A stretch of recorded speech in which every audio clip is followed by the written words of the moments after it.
How's everyone tonight? Thank you so much for joining us.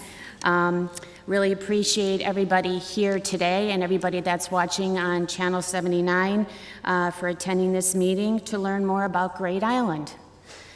Tonight we will be given a presentation on what Great Island is, a look at the possibilities, as well as an examination of the financial analysis on this.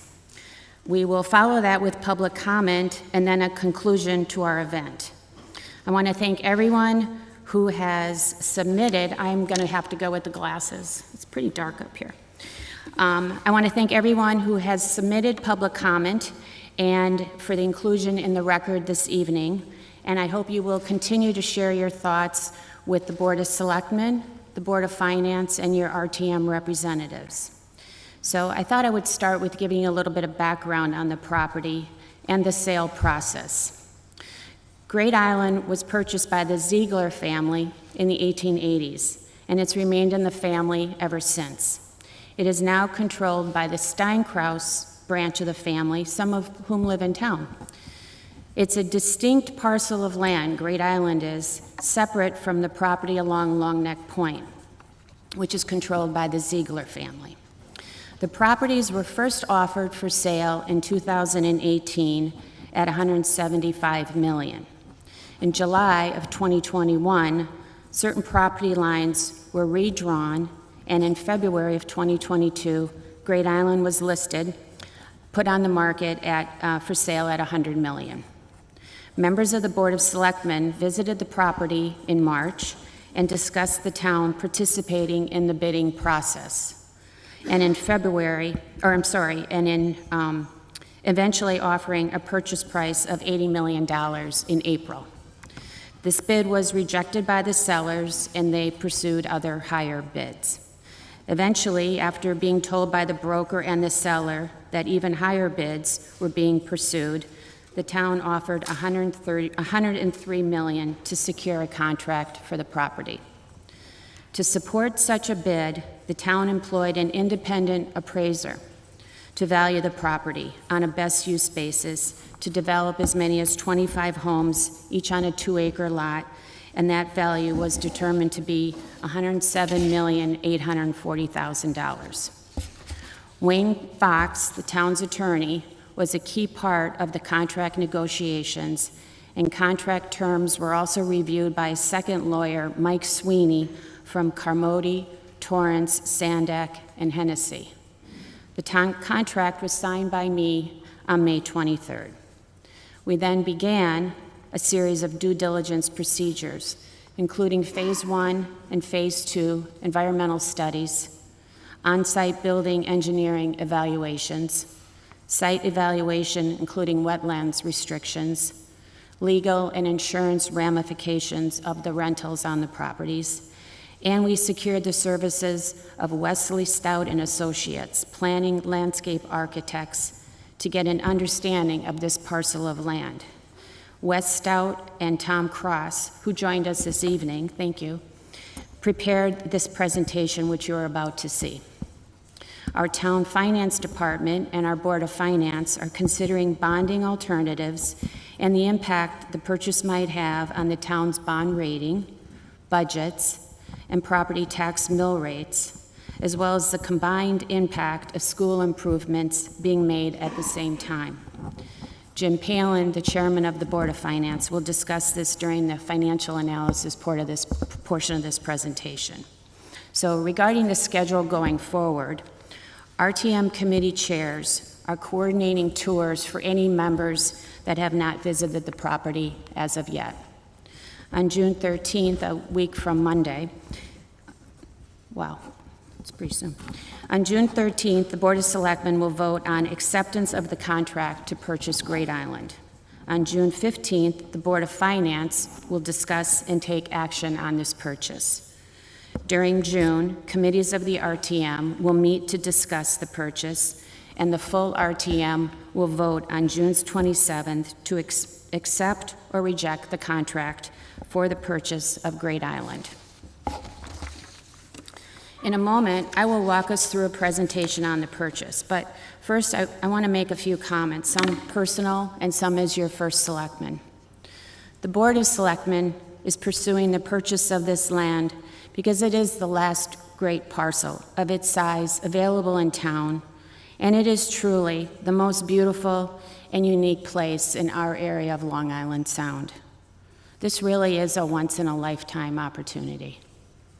Our plan of conservation and development has identified acquiring open space as a priority for town investment.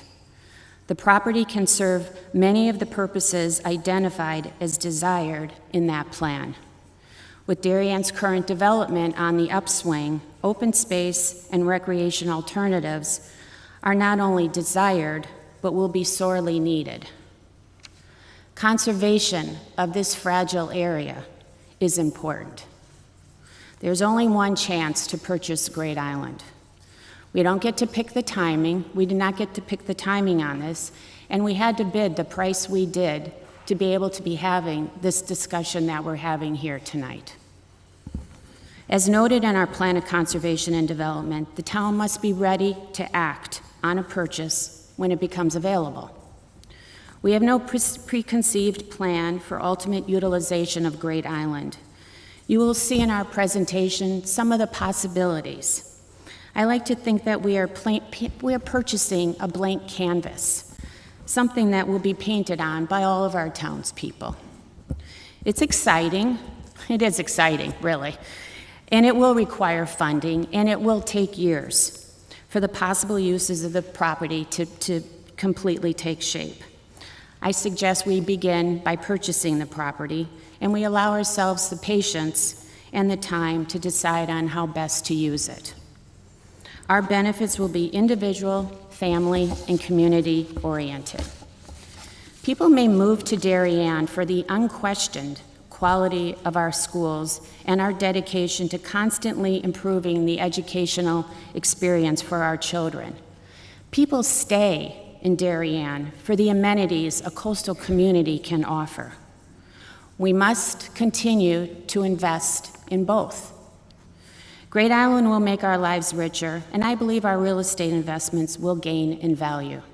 In future years, our children and theirs will thank us for thinking of them today. So those are my prepared remarks. Now we're going to go to the presentation.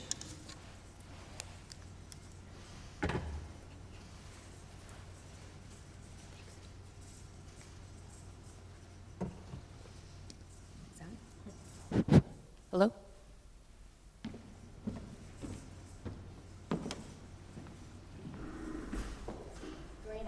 Great Island, the visioning plan. So I want to start by saying this is actually a painting done from Contentment Island by the artist John Frederick Kensett.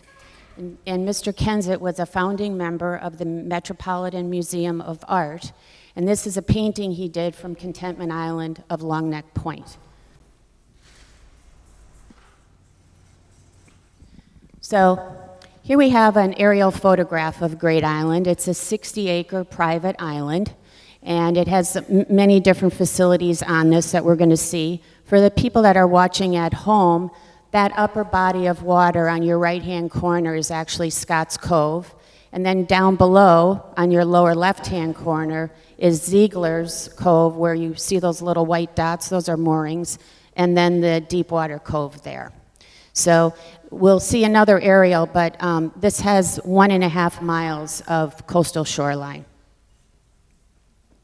So here's an aerial view of it, and again, for the people at home, that green, is this Karen? Good?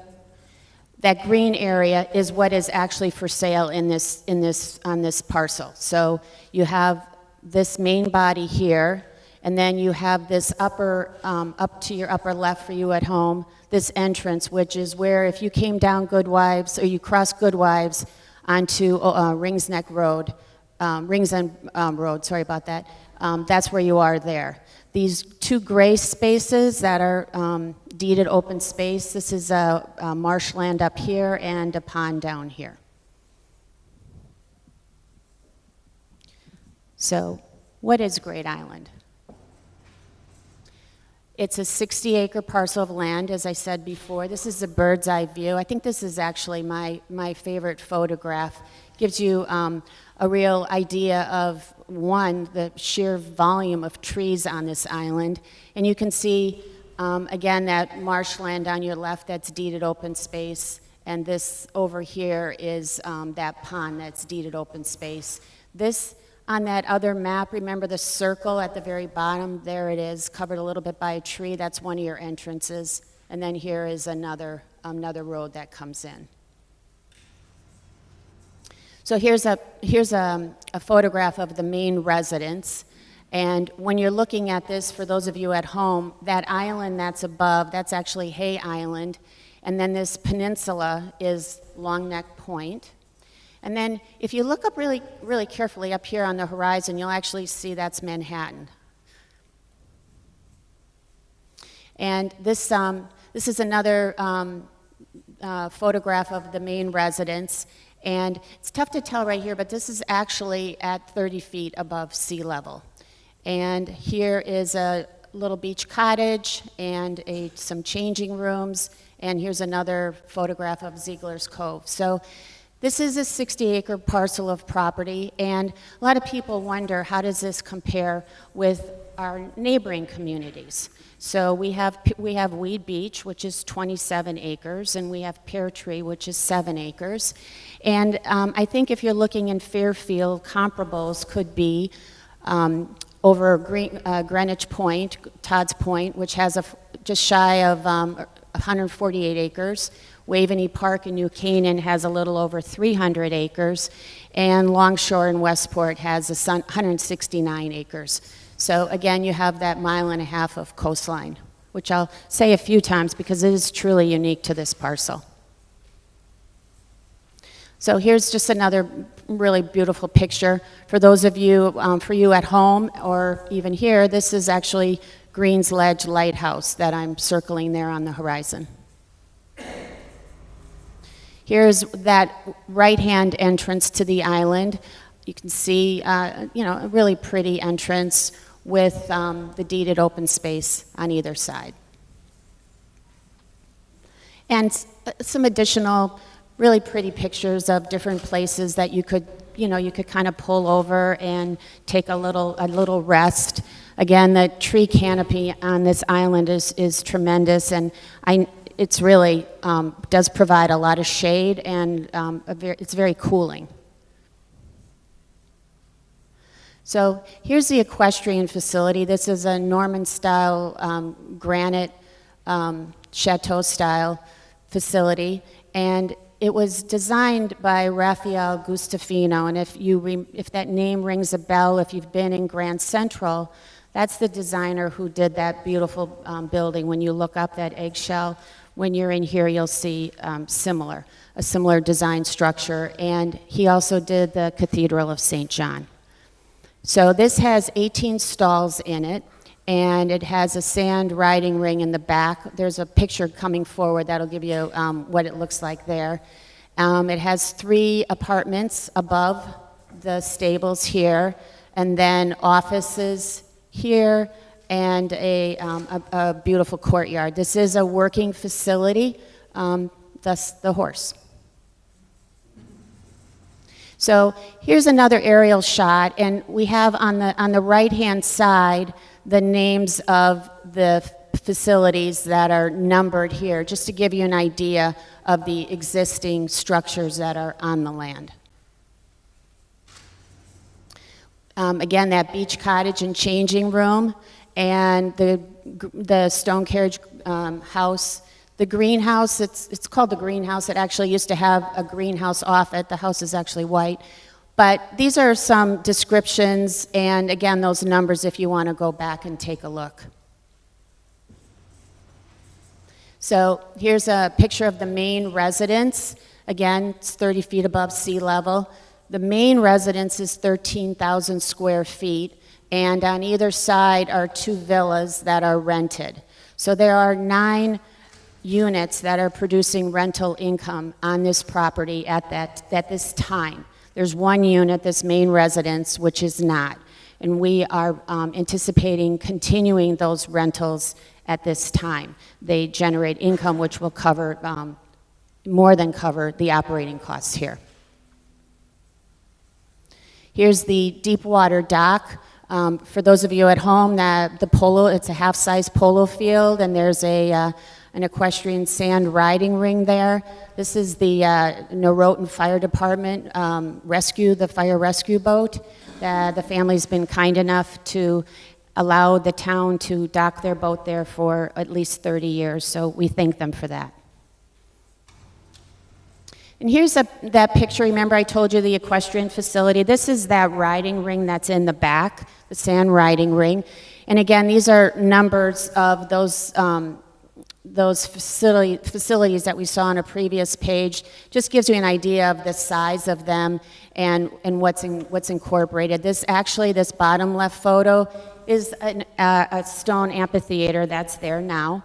And this was the boathouse and boat launch there where they did the oyster farming out of there. So, okay, so now we took a look at what Great Island is, right? We saw the beautiful topography, the actual gorgeous natural state of the property. We also got to look at some of the facilities. We anticipate that those facilities could be repurposed for many different things, including perhaps renting to not-for-profits in town. So before I go to the next page, I ask you to keep your minds open and share with us. Share with your Board of Selectmen any ideas you have for what you would like to see here. So again, here's that slide that we saw earlier. And before I go on, I want to say that when I said the possibilities, I think that when we were looking at this property, we were in competition with developers. And in my opinion, one of the key things that they found attractive about this property is that the sewer line from the town actually runs down to this circle. And from there are two possibilities going in. So there's one pipe that can support between 10 and 18 connections, sewer connections. There's a second larger pipe that can support 19 to 57 connections. So I think that when the developers were looking at this property, that was something that was very, very important to them. So when we looked at this, we thought about repurposing the buildings and what we could do with the land, and we wanted to make sure that it did fit in with our plan of conservation and development that was done in 2016 and our Parks Master Plan, which was completed in 2018. So I think Wes and Tom had a really terrific idea, our planner landscape architects, to divide this property into zones. And that's to help you understand what's possible in different areas, because it's 60 acres, so it's very large, right? So we're gonna look at this first zone, the common zone, and then we're going to look at the second zone, which is in the middle, this orange zone, which is the arts and culture zone. And then our fourth zone is the conservation and education area, that green zone, and you can see that's pretty large. And then our fourth zone is this coastal shoreline zone. Again, that 1.5 miles, which does include so many different little inlets that's where you get that 1.5 miles. So now we're gonna take a look at each zone and what the potential possibilities are there. These are not all of them, and maybe none of these actually work, but they were just ideas that we came up with. So a seasonal ice rink is a possibility. Planning for seniors, different senior programs I think would work really well in this area. Pickleball is actually very popular with our seniors. Structured and unstructured play, different areas for that. Croquet, bocce, different uses for that great lawn, that polo field in there. Seasonal marketplace, teen and youth camps, there are plenty of areas in this spot for that. Potential uses for community activities. And then our next zone is this orange zone, this arts and culture zone. And this, I think this is really exciting. There's so many possibilities here to bring this kind of activity to Darien in a little bit more of a spirited way. So we have an arts center as a possibility, or a museum. We have seasonal music. We have the amphitheater here, perhaps artist in residence in the Equestrian Facility, or outdoor painting is here. Indoor event spaces in the main residence. Many, many possibilities in this area. This actually is a sculpture garden that's in New Canaan, this middle photo on your left-hand side. And a wine and food or farmer's market, lots of possibilities there. So this fourth zone is our conservation and education area. And this zone is a really important zone to me. I feel like we live in a coastal community. And I think it's really important for us to teach our children what we have here and how to be good stewards of our environment. And this just offers a plethora of opportunities. There's bird watching, there's pollinator pathway or beekeeping pathways. You'll see in this woodland area, for those of you at home, that number 3, if you see up there, you'll see that going around there. There's actually a walking trail, so a woodland walking trail. So you're protected, you're out, you're not in the sun. Beautiful 1 or 2 mile loop, very possible there. Children's camps, different programs, environmental education. I mentioned bird watching here, but this island is a terrific migratory flyover for birds. So the variety here is terrific. I didn't actually see the eagle, but I saw the eagle's nest. It was very large. So lots of birds, including your neighborly egret. And then this is our fourth coastal zone. And again, this is coastal ecology. Let's bring this to our children, and let's bring this to ourselves, right? Wouldn't it be terrific to be out here? Get involved with coastal stewardship, coastal ecology. Work on the discovery walk, or if I'm making you tired, stop, have a little rest at the Sunset Terrace and take out your book and enjoy some quiet time there. So many possibilities in this area. There's fishing, there's clamming, there's canoeing, there's kayaking, paddle boarding. All these things are possible from all of that, right? I mean, think about it. Think about all the different things you could do here in one day. You could go from hanging out in the meadow to reading your book, to dropping your kayak in the water, to going down and seeing how your children are. I personally have this on my wish list, just my wish list, but I think right here in this area, this little beach, that little beach cottage, I think that would be a terrific place for, Craig, what do we call it? Coastal Educational Facility. That's Craig's idea, but I think it's a terrific idea, and I hope that's something that is looked at. So again, a lot of opportunities. I will point out that these 3 slides on your left, these are actually, these are real slides. So that's Todd's Point up on your upper left, and that's Cove Beach in the middle over in Stamford. And then this is the Annette Longshore over in Westport. So those are neighboring communities that have something like this that we're considering here tonight. So that was the what the island looks at and what the possibilities are. Now I'm going to introduce Jim Palin, who's been working very, very hard with our finance people and our Board of Finance, and he is going to run through the numbers.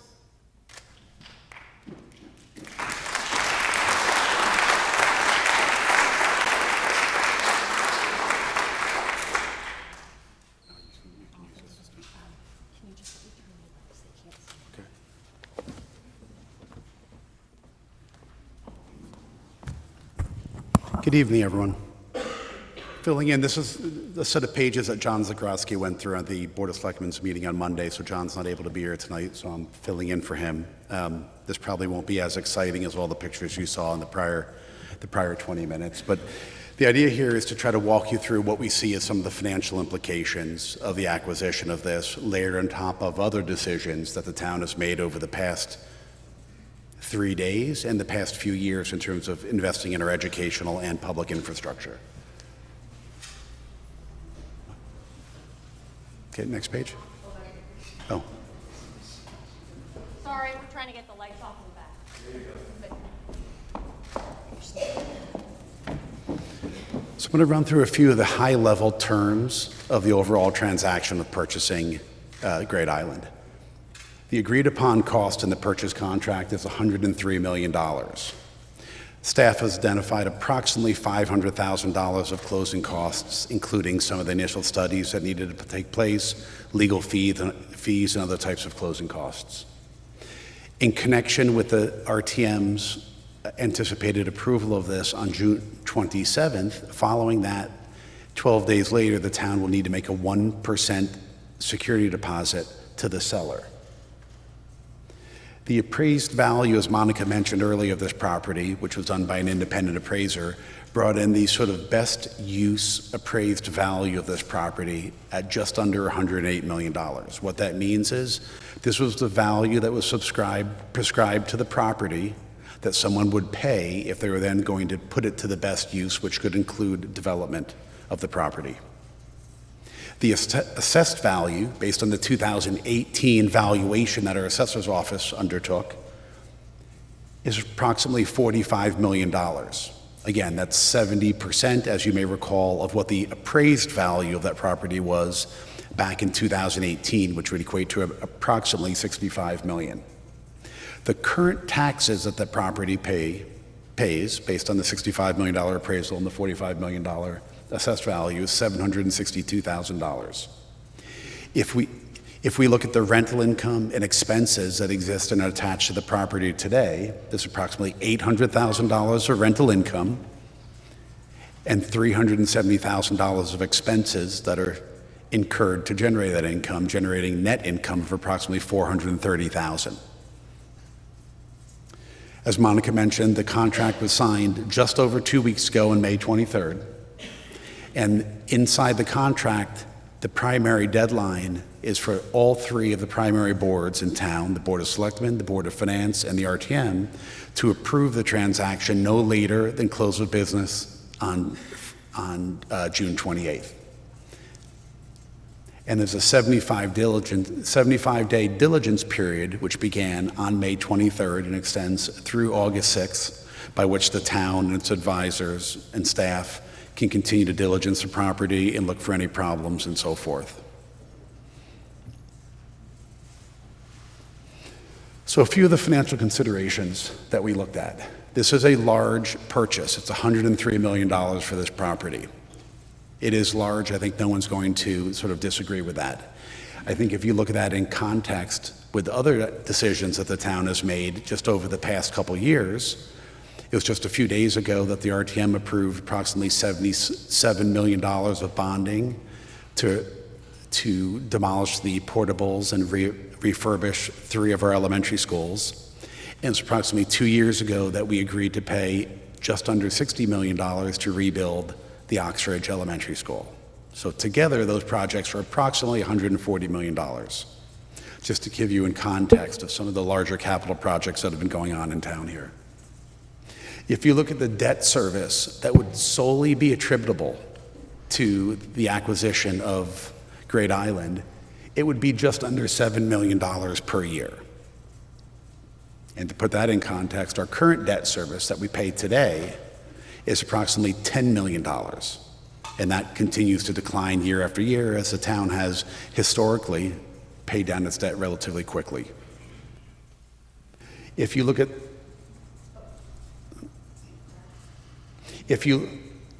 the mill rate effect of what this debt service would do to the budget, incrementally, and there's a lot of assumptions underlying all of this, it would add approximately 1 point to the mill rate.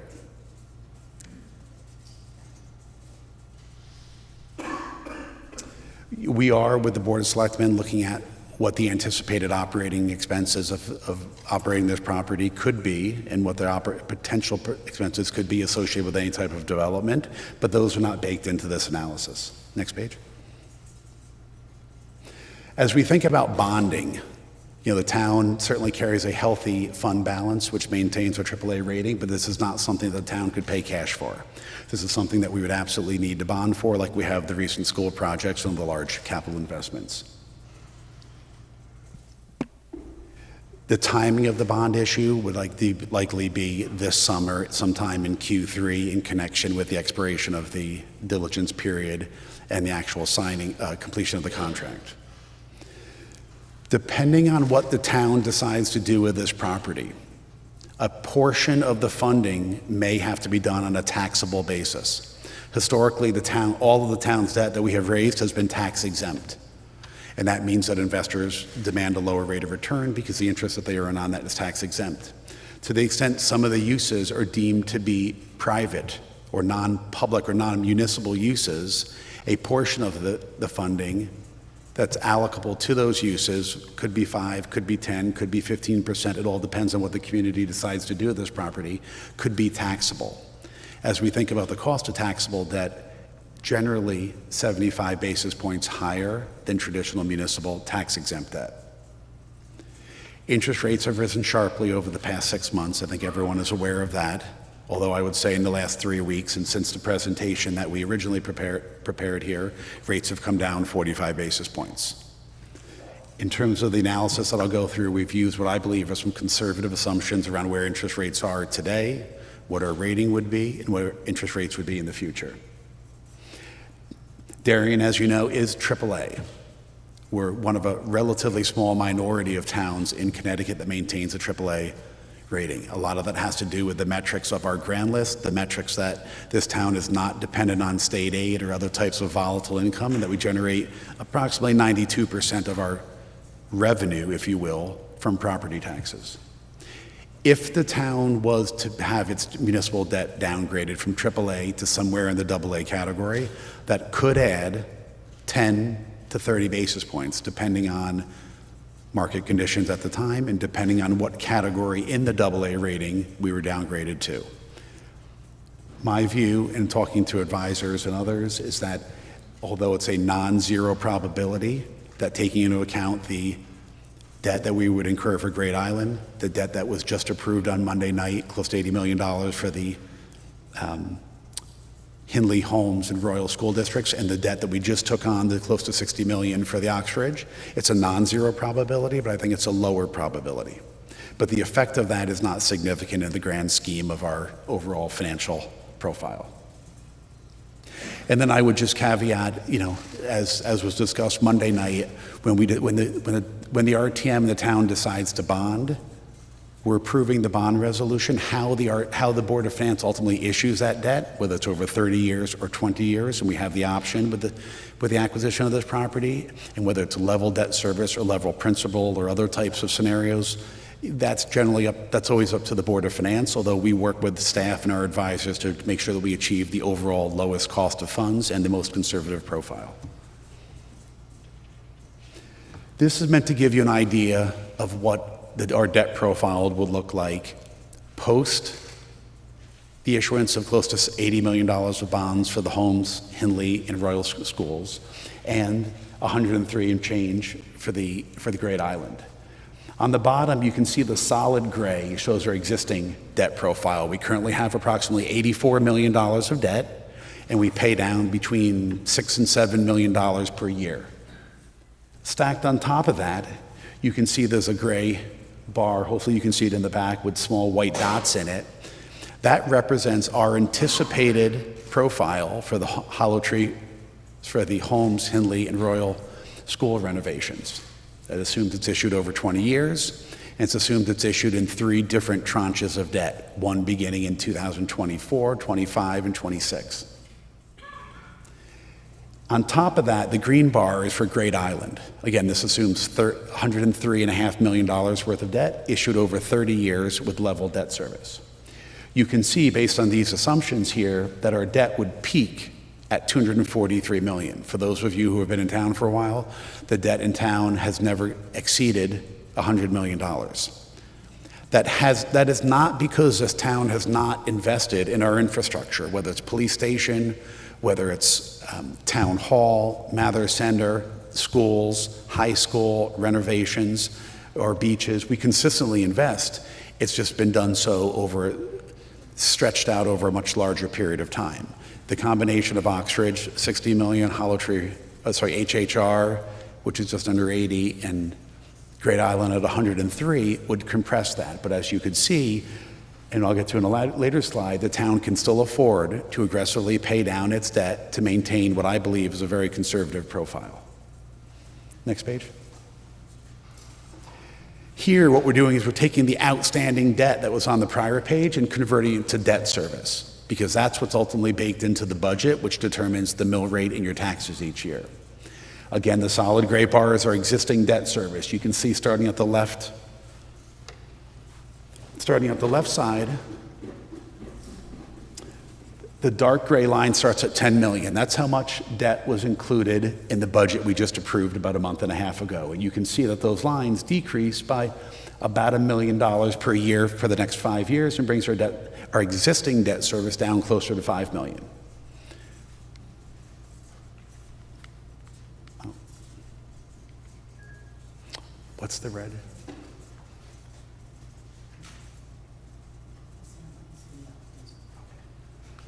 So you can see here, this is what the HHR debt would look like on top of it.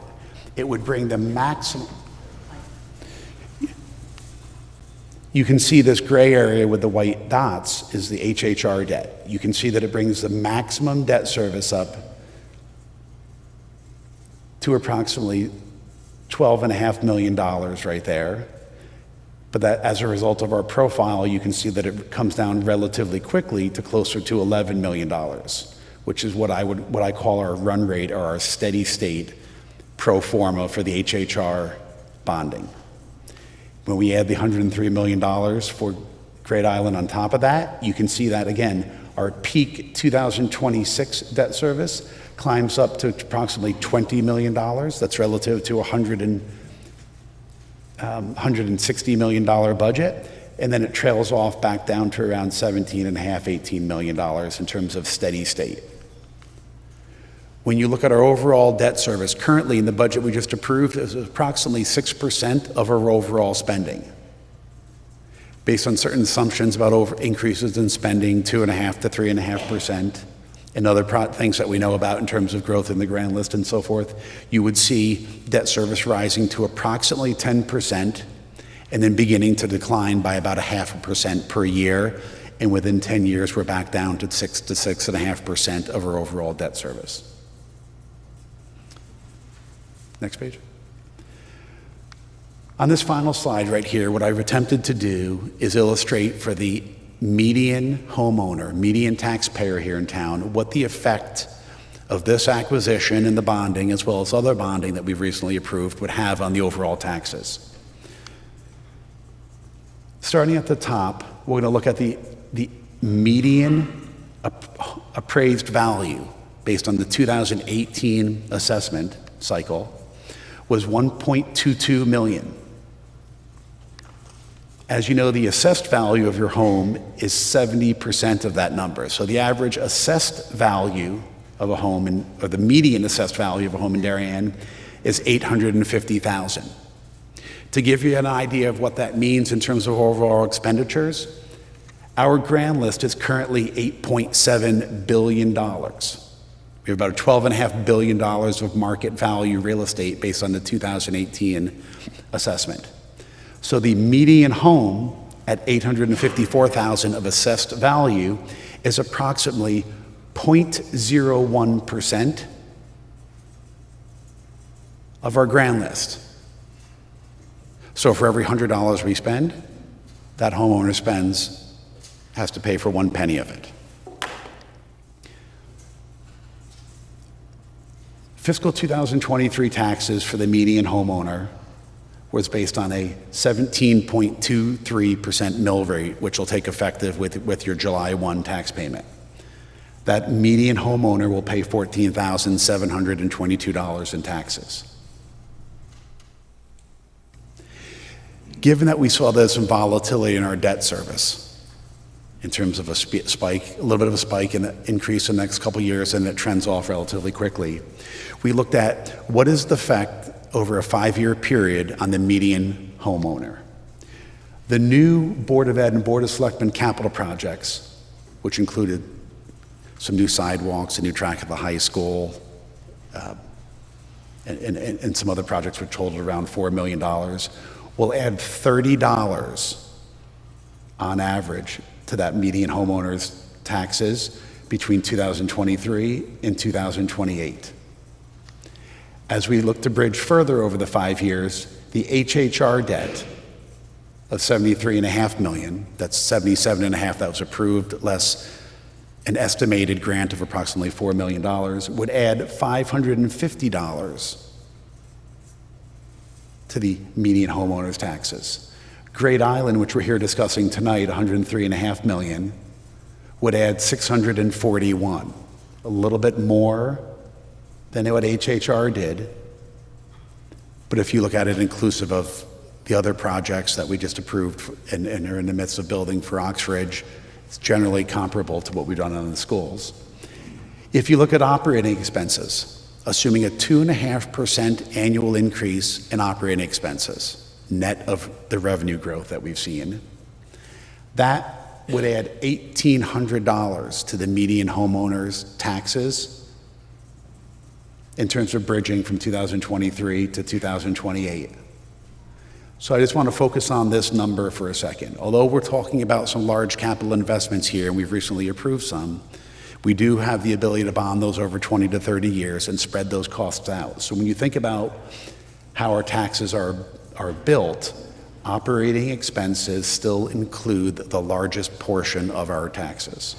And you can see, based on this assumption, they still drive the largest portion of the increase that we expect to see from 2023 to 2028. Now, going back to the existing graph, you saw that because we had bonded conservatively, our debt service was coming down. So the average taxpayer gets a benefit of that. And over 5 years, that'll reduce their taxes by $415 million. Again, that's the existing indebtedness.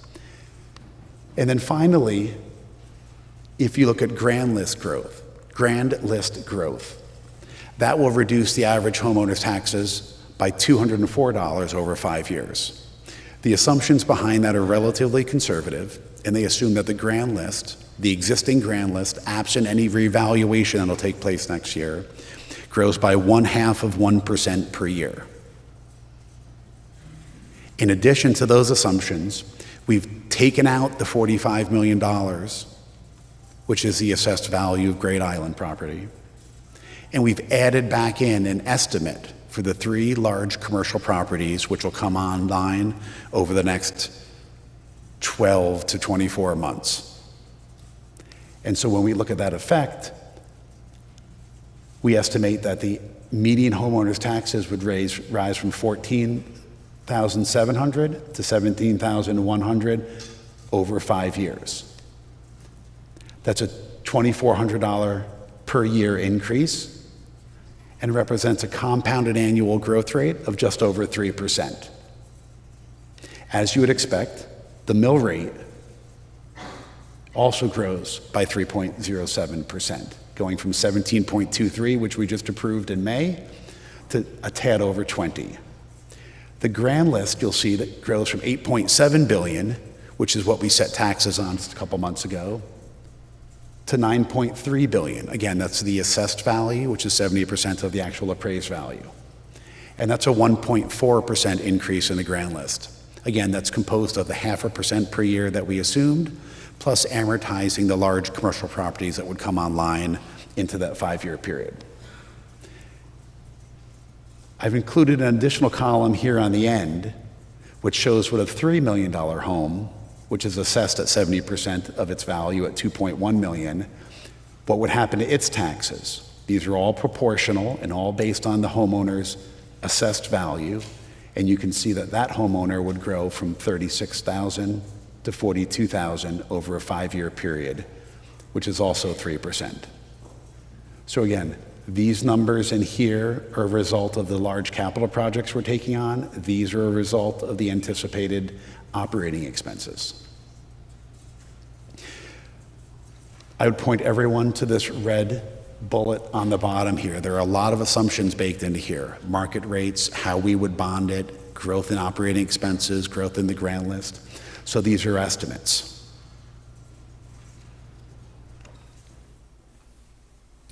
Okay. Thank you.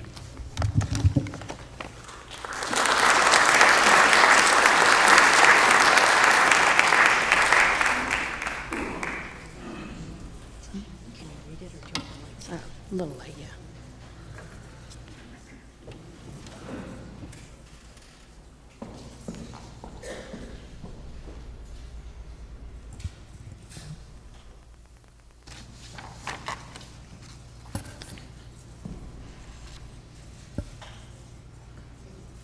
Hi. Okay, so you've seen what the property looks like, and now you have a sense of what we could do with the property. And the process for deciding among the various options is an important one. And I can assure you it will be transparent and it will be inclusive. We envision a working committee, perhaps following the Waveney Conservancy model or the Greenwich Point Conservancy model, comprised of experts and residents. They will solicit input and prioritize the options, some of which I said earlier, in public sessions which everyone is welcome to attend. Thoughtful input will ensure that we end up with exactly the development we want, with as much public support as possible. Once the acquisition is final, we will look to work to structure the committee and identify volunteers to join. So I thought we would take one last look at this amazing opportunity.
Okay, so this is the second part of our evening. This will be public comment. So I'll just give you a little housekeeping. We're so excited to have everyone here. I hope every single one of you that's here has a chance to speak and share your thoughts. We will keep it to 3 minutes, and Linda looks really sweet, but she will cut you off at 3 minutes. Hopefully you signed up, and if you didn't sign up and you want to make yourself, I think Jen is still collecting signatures right there, so we will put you on the list to speak. And we will call you to the microphone, and when you come up, would you please state your name and your where you live. And now, before we get started, I want to introduce the A-team. There are people in Town Hall that are phenomenal. Of course, I mentioned Wes Stout and Tom Cross, who helped us with Wesley Stout and Associates. I want to point out Craig Flaherty, who's instrumental in so many things in town, including helping us on this. And then I want to thank our Board of Selectmen, Sarah Newman, Marcy Minnick, and John Zagrodsky isn't here, and Mike Burke for working on this, our Chair of Board of Finance, Jim Palin, for all the work he did, and his committee. And then I want to ask our town people that have worked on this to come forward. So we have Ed Gentile is going to come up, Director of Public Works, and we have Mike Beatty from the Building Department, and everybody knows Jeremy Ginsburg, Wayne Fox, instrumental, and Craig, you want to take a seat? And I think Pam Geary is also here joining us. Kate Bush, our town administrator, Jen Treneski, who's going to make her way down, our finance director. And I want to give a really special shout out to two people who have helped me, I think, every day, literally every day. Linda O'Leary and Karen Dunn, who have been phenomenal.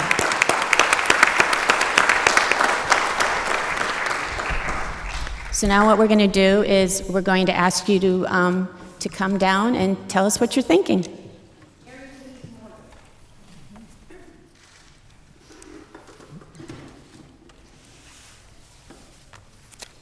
Hi, I'm Mary Louise Morgan, a 30-year resident of Darien and 3-term member of the Park and Rec Commission. Over the past 2 years, we've all experienced an enhanced recognition of the importance of open spaces and of our parks. Our existing designated park areas are quite frankly overloved and frequently operate at capacity.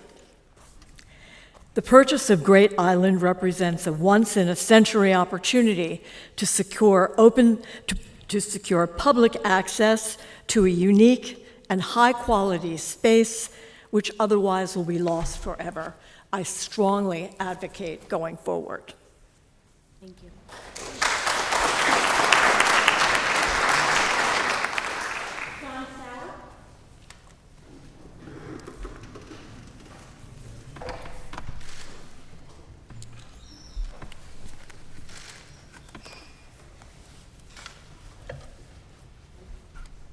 Face this way, okay. John Sauer, and I'm here with my wife Chet Sauer, and we've lived here for 46 years. All 3 of our kids graduated DHS.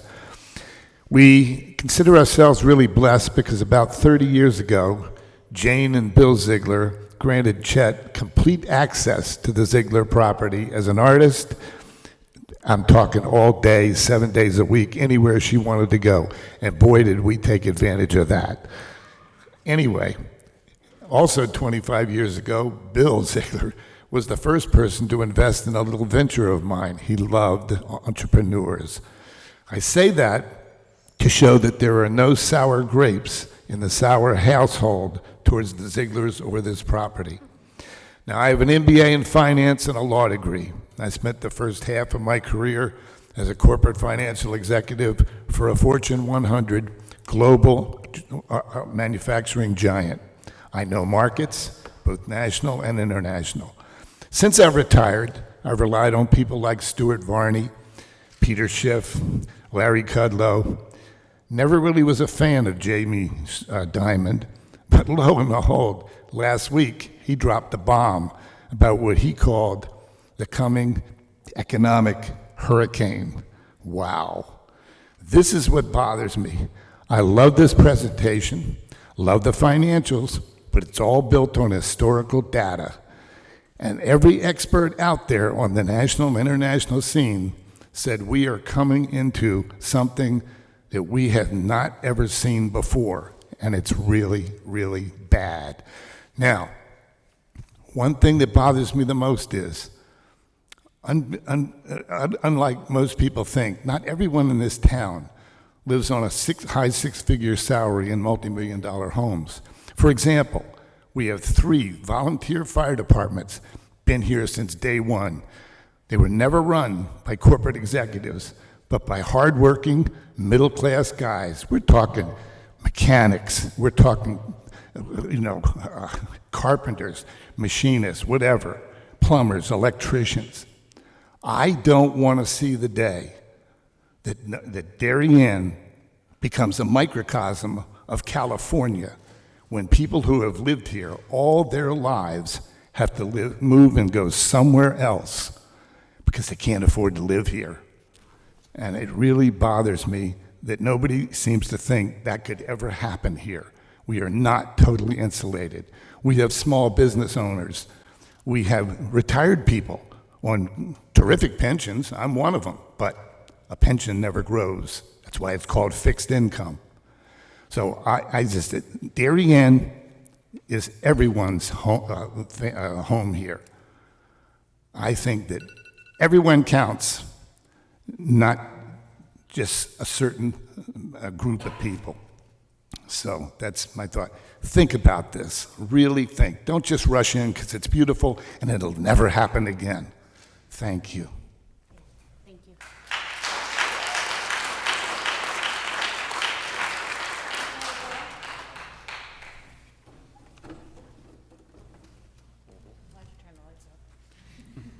Lorene Bora, 38 near Water Lane. My husband and I have lived in Darien for 33 years.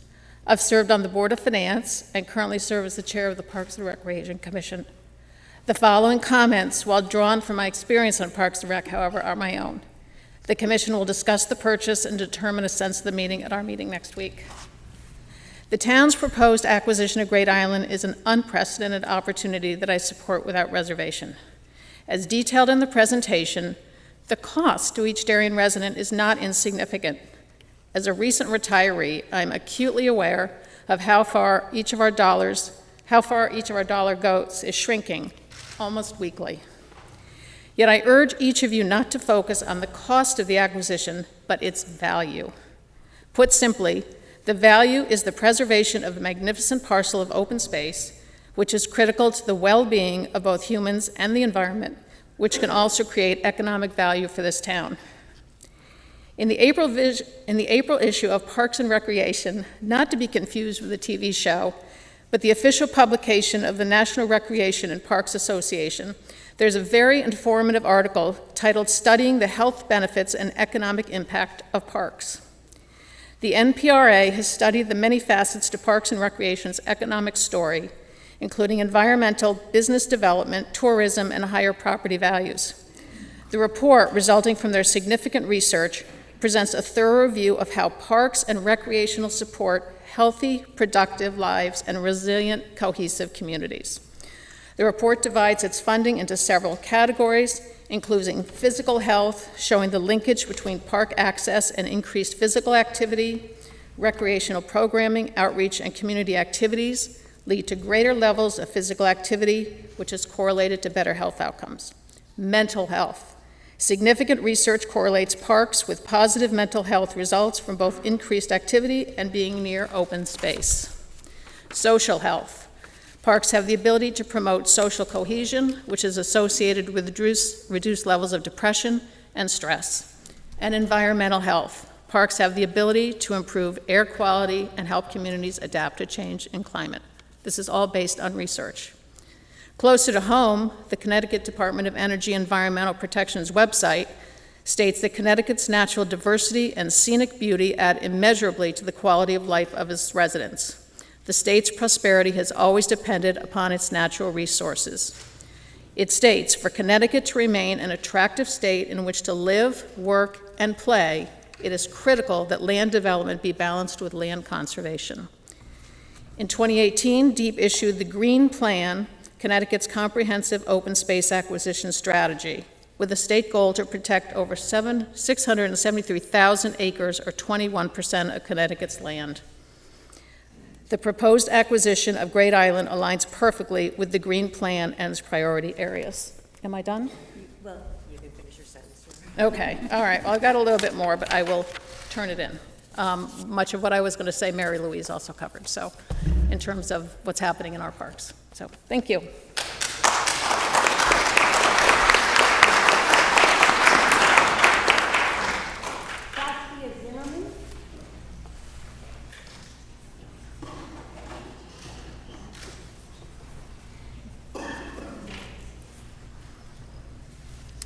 Hi, my name is Saskia Zimmerman. I live at 6 Forest Road.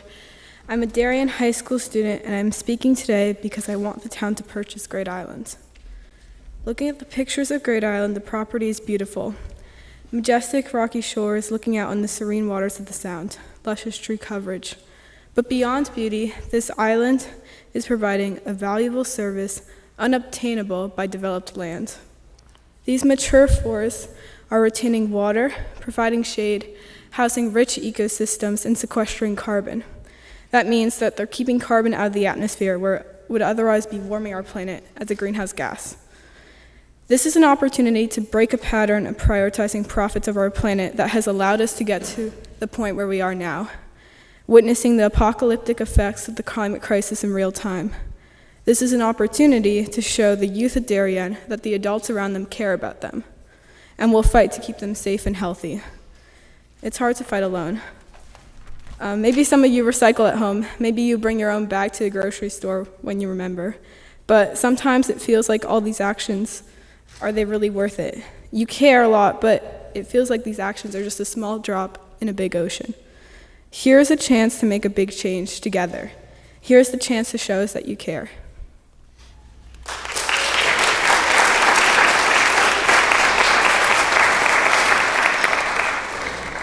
Lynn.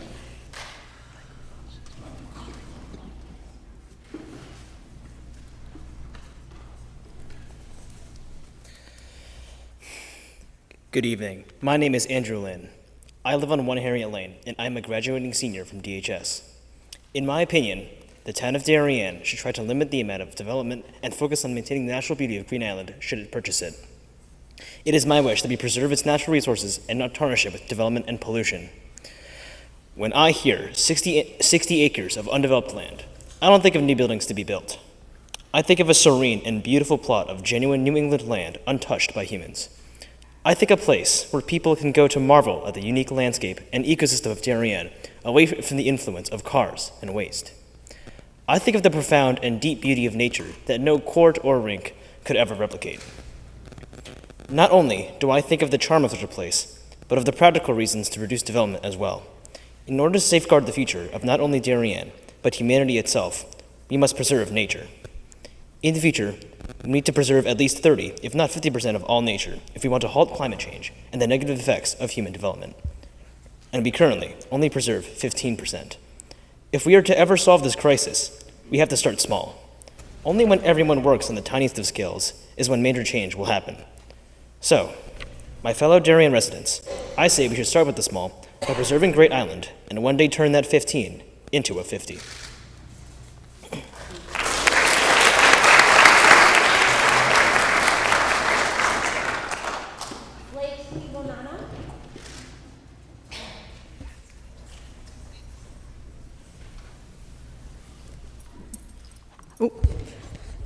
Sick. Okay. Hi. Oh, wow, that's loud. Sorry. My name is Blakesley Bonanno, and I am also a graduating senior from Darien High School. And I also am here in support of buying Great Island, because, I mean, like, if we don't, who's going to buy it? The developers, and what are they going to do? They're going to make all these houses, which is whatever, great, houses. People love to move to Darien, but when you have houses, you have lawns, and you have to cut down all those trees, and this is my speech about why I don't like lawns, but lawns, when you, I hate them so much, sorry. Lawns, you put your pesticides on, and whatever, your opinion on pesticides, that's not why we're here, but it's near the water, and when it rains, they go into the ocean, and people with kids and dogs, they move into these houses, they get sick, your dog dies, that's really sad. And it's also just like completely destroying the natural beauty of the place. Like, it's a really pretty island. Like you saw the video, it's really nice. And to cut it down and like turn it into another sort of suburban hellscape just sort of feels wrong. And also, like the other people said, it's just, I don't know. I just think we should buy it. I didn't really have a speech. I more had notes in my notes app, but I strongly believe, as the youth of Darien, that we should buy this because it's what's right, and also the money part isn't really going to matter that much in the future if everyone dies from horrible things related to climate change. Thank you.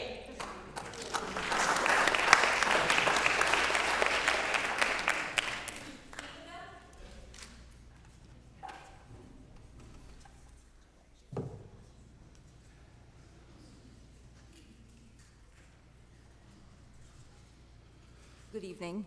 My name is Deepika Saxena, and I'm co-founder of the Darien Pollinator Pathway. I live on 354 Hoyt Street, and I support the purchase of Great Island. These past 2 months, the Darien Pollinator Pathway, with the help of our high school students, interns, and some community members, have been planting native trees in Darien. We planted trees here at Town Hall, along the berm at the Darien train station, at Darien Nature Center, and at Cherry Lawn. In total, we have planted about 50 trees. That was a lot of work, because that included mulching it, caging it, watering them, a lot of trees. And although they are tiny trees, they require a lot of work for the first few years to establish. Now, why are we doing this? We're doing this because Darien has been losing tree canopy these past 20 years due to development. And one, our average temperature has gone up by 10 degrees in this time.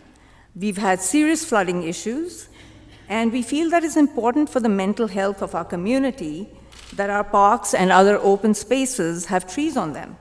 And then most importantly for us, because we are felling so many trees, we've lost a lot of habitat for pollinators and other wildlife. So every year, Darien loses countless mature trees to development and clear cutting along power lines, along the roads, along the trains. The 50 trees that we've planted so proudly don't hold a candle to the mature trees that we lose every day. It sometimes takes 30, 40, 50 years for a tree to reach its full potential and benefit, and then just minutes to cut it off, to cut a tree, a mature tree. So something's very wrong with this picture. The town of Darien has a very unique opportunity to purchase this beautiful undeveloped property at Great Island. You all saw the tree canopy when they showed the pictures on this valuable piece of land. If we don't buy it, it will fall into the hands of eager developers who will hack down all these mature trees and destroy the delicate ecosystem in the area. They will, as was mentioned before, create acres of lawns, pump tons of chemicals on these lawns and carbon dioxide into the air to maintain them. Being a coastal property, this will destroy the wetland habitats and the Long Island Sound aquatic life. And by now, perhaps you all have heard that there's a problem related to the cleaning out of Pear Tree Point Beach. It seems that we cannot dump our sand out at sea because of the chemicals that it contains. Do we want this to happen again? It's very easy to destroy an ecosystem, and it's very hard to clean it up. This is our chance to not fall into that trap again and maintain a beautiful wildlife habitat. Let's minimize development at Great Island. Let's keep the developers away. Let's all pitch in and make a space maybe similar to what New Canaan has at Grace Farms, where they have created a haven both for the community and for pollinators and wildlife. Thank you.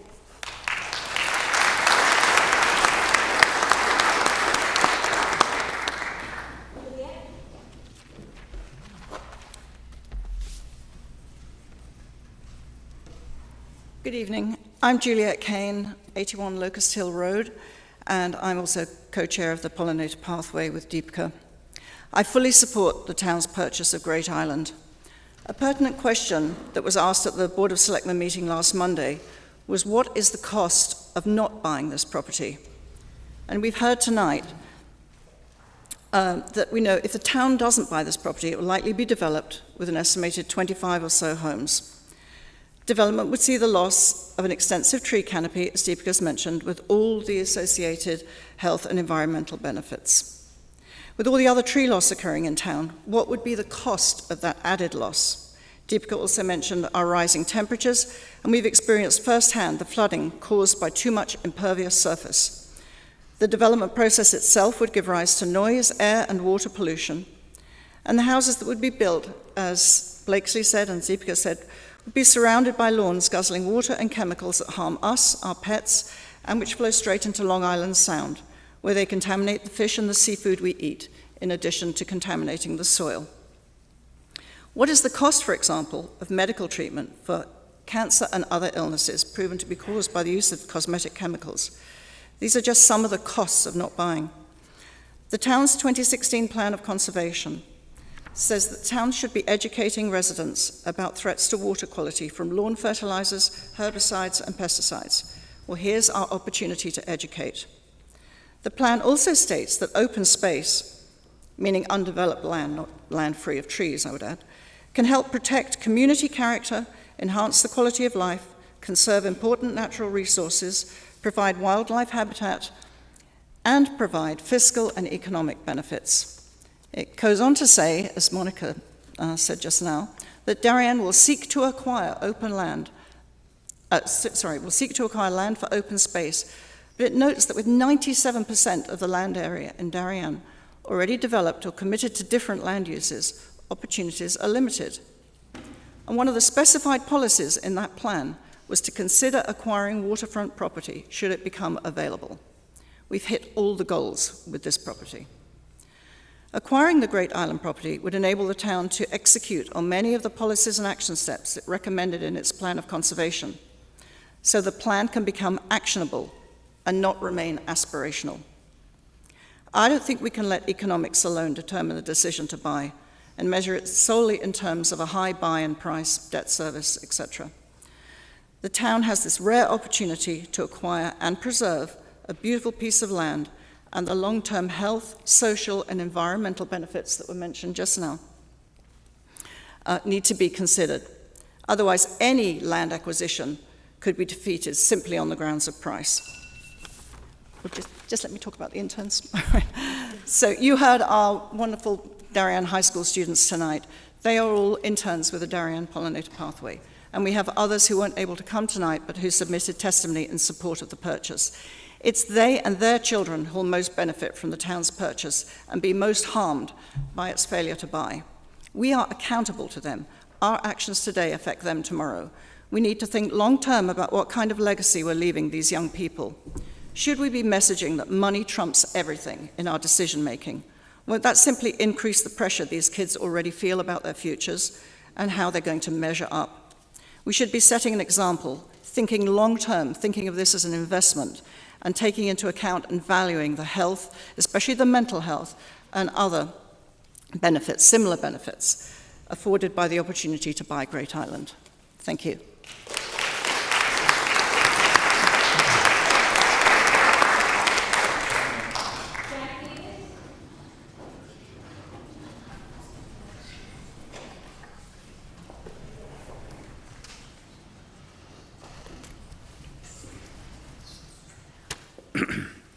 I'm Jack Davis, 197 Hoyt Street, 37 years. Speaking as a private citizen, not the chair of the RTM Finance and Budget Committee. I only have 3 minutes, so I'll speed read my comments. This financial model is a bit disappointing.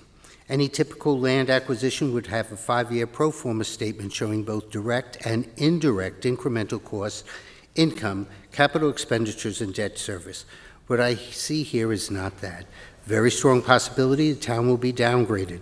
Not the worst thing in the world, creating a 10 to 25% increase in the debt service, but the town still has a strong ability to pay. Has the 5 to 10% for non-tax-free been included? That's 75% more. What are we capitalizing? Legal, environmental testing, and other purchase costs? What is the detail? However, if downgrade, there's an indirect cost to the HHR school. There's an indirect cost to the authorized but issued total of $18 million, of which $12 million is expected to be issued. That wasn't included in the peak amount. There's other projects in the hopper, the reimagined school, fire engines, bridge and dam repair, not included in ARPA, Pear Tree Point, where something will be done. And we've been typically bonding someplace between $1 to $3 million per year in our capital. Are they added back into our what funds we need to be raised for taxes? I want to say I love the options. I love the comments that was presented here. I think they're great. But day one, there's maintenance costs, increased staffing, security, and that. Day two, no bathrooms, parking lot, road expansion with the potential drainage issues because there's oyster beds and increased usage, carriage house repair, manor house renovation. It's costing us $25 million for each school, and the manor house needs new electric HVAC, sewer, drainage, roofing, changing rooms, and that. Day three, future fundraising, which I think can offset some of the things that we're doing in. What's the effect on the unassigned fund balance? A $10 million increase in those results would result in a $1.6 million increase in our unassigned or general fund balance of 16.5%, which is the advised amount. How is that going to be funded? Does the typical capital request of $4 to $5 billion annually that's been paid by fund balance or other returns from the end of the budget be there, or are they now going to be raised through taxes because we don't want to be bonding that? I appreciate the use of the 2018 assessment, but Moody's currently states that the average home in this town is 1.5, and market research shows that it's 1.68 million. Almost $500,000 difference than what was presented. My model that we have at F&B does show all of this in a 5-year pro forma statement. It shows a higher increase in the taxes. I will say, even with the higher costs, I'm still in favor of this transaction. The reason why I'm saying this is, that being said, we want folks to have the full story, to have their eyes wide open, to understand all of the costs, including some of the costs that are just going to be estimates at this time because we do not have them. The of concern is, at this time, the RTM still does not have an electronic version of the calculations that were shown here, does not have the details of the revenue, does not have a listing of the assumptions, and that is making our job much harder to do, which we'd like to do to move this forward. Thank you.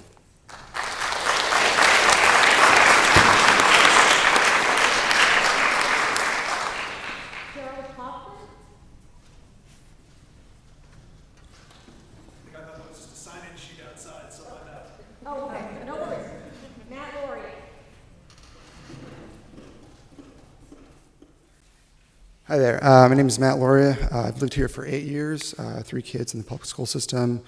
And like most of you, being a homeowner in this town is the biggest financial and personal investment I've ever made.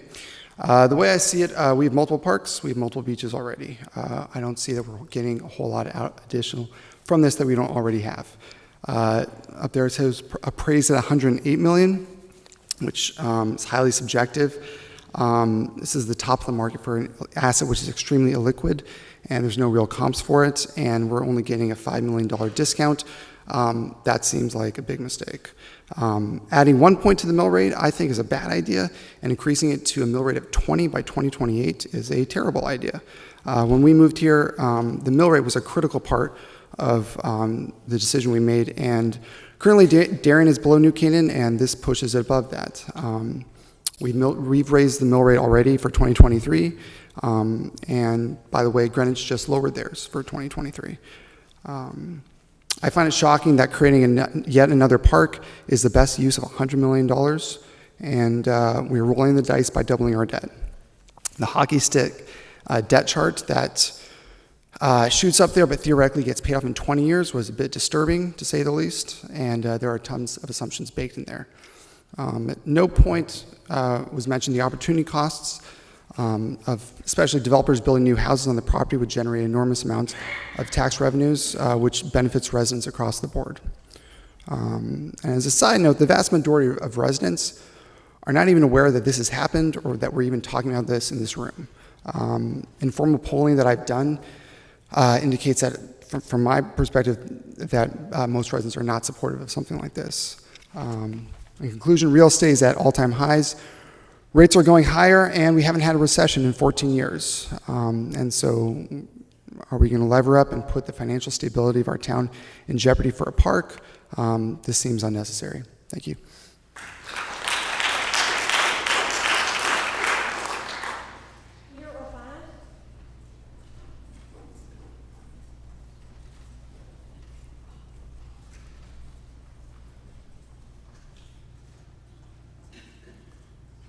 Good evening. I'm Peter Orphanos. I live at 67 Raymond Street. My wife and I and daughter have lived here in Darien for over 25 years.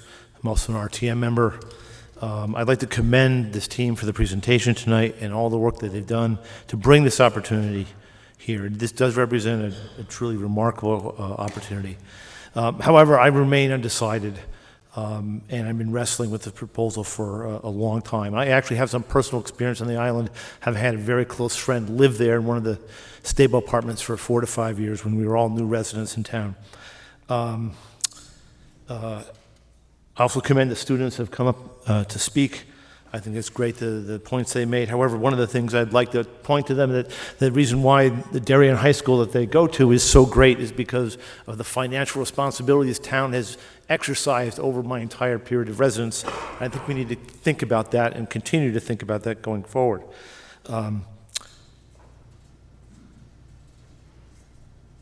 This, in my mind, it's a matter of can we afford this? And the standard that I think is appropriate to apply is this purchase going to put undue pressure on existing town services? I've already heard informal comments of people, elected officials in this town, who said, we're going to have to start tightening our budget to be able to handle buying this property and squeezing existing town services. In my mind, that's not acceptable. That's not how we should be moving. That's how we should decide whether we can afford it. In a perfect world, I'd love to have it all. It would be great. Like I said, I love the island. I've spent a lot of time there. I'd like to hear some alternatives. For example, if this is so important, it's such a huge priority, why don't we sell Highland Farms to help pay for it and bring the cost down? Why don't we really think about other ways to bring this cost down in terms of soliciting private contributions and even corporate support of some type? I'm just concerned, again, that we are sacrificing our long-term goals that are important to buy this property. In a perfect world, I'd love to have it. We don't live there. I think that a lot of the financial assumptions that we all talked as being baked in are very, very tenuous at best. And the last thing I want to see is in 5 years, people start to complain about the higher taxes and come to the RTM and say, we have to cut taxes because taxes are too high to help service this debt. Thank you.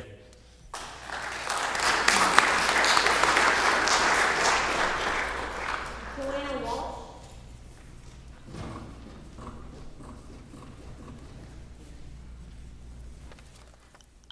Hi, my name is Joanna Walsh. I'm at 17 Pleasant Street. I am a co-chair of the Council for Darien School Parents, which is sort of the umbrella organization for all the 7 school PTOs in the town.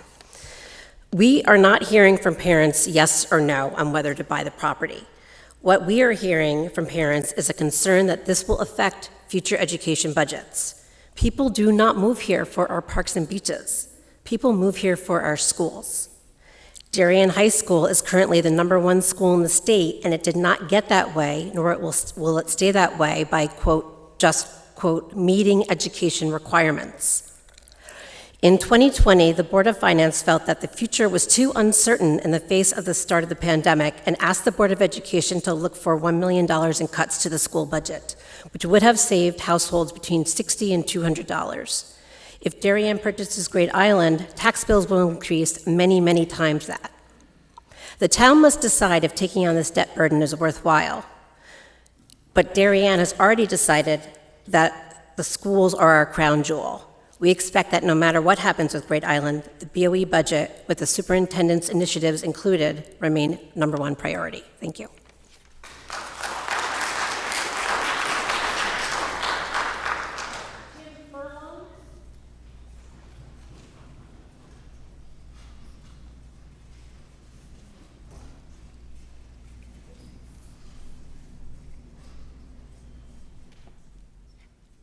Hello, I'm Jim Furlong, 23 Waverly Road. I sit on the town's Advisory Commission on Coastal Waters. I just want to reiterate that this opportunity is not a once every few year opportunity, okay? This is not the best opportunity we're going to see for acquiring coastal land in the next 10 years or 20 years. It's forever. This is a one-time thing. And from the commission standpoint, we think it's something that definitely needs to be pursued. When I heard the pitch on it up on the stage a little while ago, there was one thing that we left out, and that is that we have our recreational shellfish beds right off the beach at Great Island. And that's a great asset that the town has. Unfortunately, today, the only way to access them is by boat. There's no way to get on the beach and just wade out and enjoy shellfishing. That's something that this acquisition will bring to the table. So I just wanted to mention that. I will say on a personal standpoint, some of the financial concerns that were raised earlier, they're real. They really have to be looked at.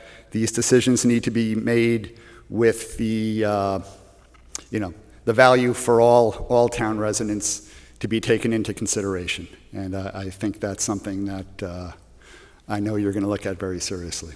Thank you.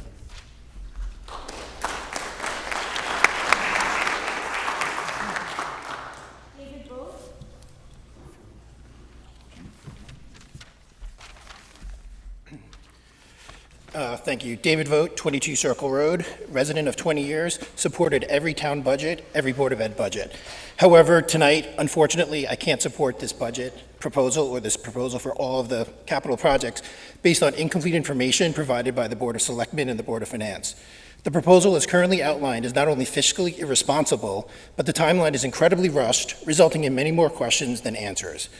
Including the proposed debt to be raised for Holmes, Hindley, Royal, and Great Island, the Board of Selectmen proposals adds almost $180 million in debt to existing town debt as the economy is potentially entering into a recession. Said another way, the pending proposals will pressure the town's annual cash flow by roughly $10 million by lost property taxes, incremental maintenance costs, increased interest costs, and principal payments that in aggregate will raise property taxes by over 6% next year, further raising the risk that future bond projects will have higher interest rates, putting pressure on unknown or unannounced projects. I want to remind everyone that the town's financial philosophy has been reiterated by the former Board of Finance Chairman Zagrodzky and Chairman Palin that spending increases should be limited to 3% per year. As recently as last year, Chairman Zagrodzky stated in response to a proposal from the Board of Selectmen and the Board of Education that would have increased taxes by 7%, and I quote, "Nobody likes a tax increase," Zagrodzky said, "but after the scary budget proposal sent to the Board of Finance, a 3% mill rate is much more palatable than we started with, and it's not completely out of line given the mill rate increases seen in Darien over the past decade." Moreover, the Board of Selectmen's presentation has glossed over many of the large financial issues that should substantially raise the total cost of ownership of Great Island over the next 10 to 20 years, including significant recurring cash costs, colloquially known as unknown and unmodelable right now. That brings me to timing. When the town purchased the Highland property in 2017, a significantly smaller parcel of land at 1/4 the acreage price, the time from the beginning of the negotiations to closing was 15 months. This is 2 months. This is unacceptable. To approve a $100 million financial outlay with limited due diligence over several months is not only fiscally irresponsible, but a folly, given the negative impact it will have on future town outlays for important initiatives like mental health, educational outcomes, and other critical town investments. I want people to remember last year, the Board of Ed tried to cut $500,000 from the budget for curriculum heads. The budget was also pushed under pressure to cut teacher salaries and benefits and put more of that on the state. Is that how we want to raise this town, where the budget for the Board of Ed comes under increased pressure for a folly of incremental park that no one really, quite frankly, will get any economic utility from? Thank you.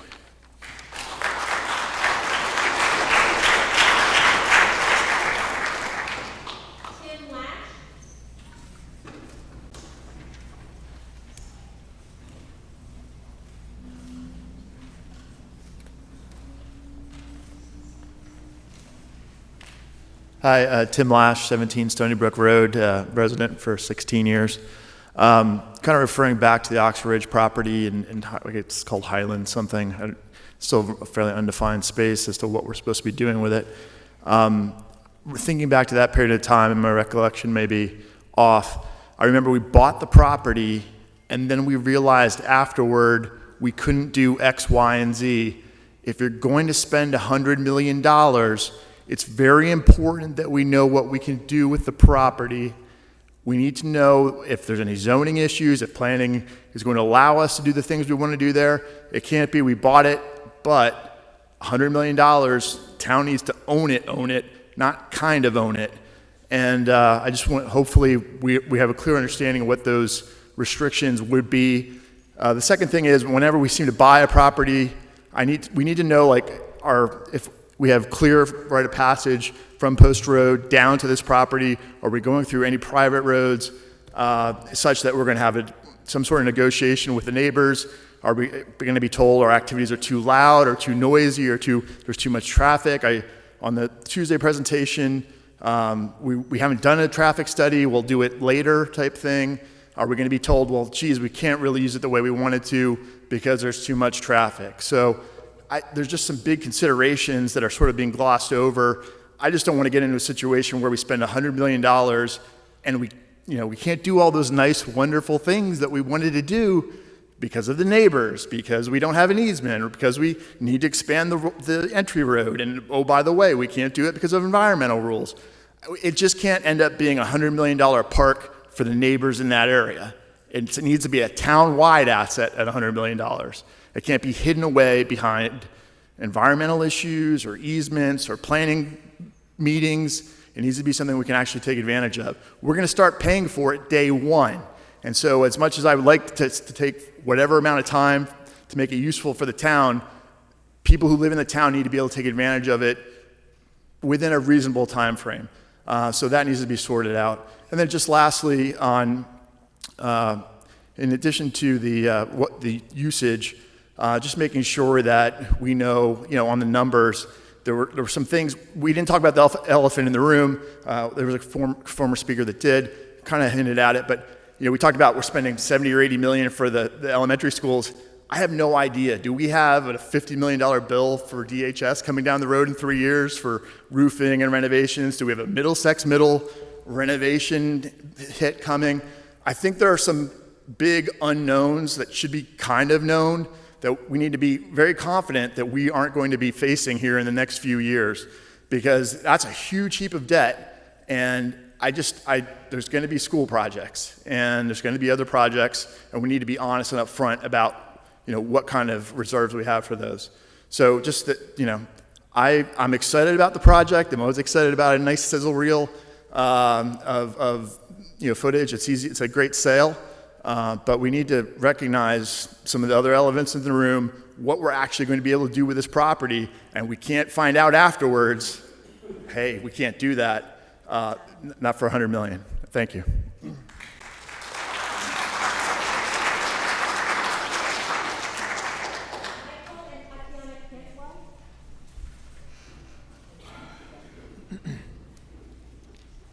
Hi, I'm Michael Cantwell. I live on 6 East Trail with my wife Tatiana, our two girls, Madeline and Victoria.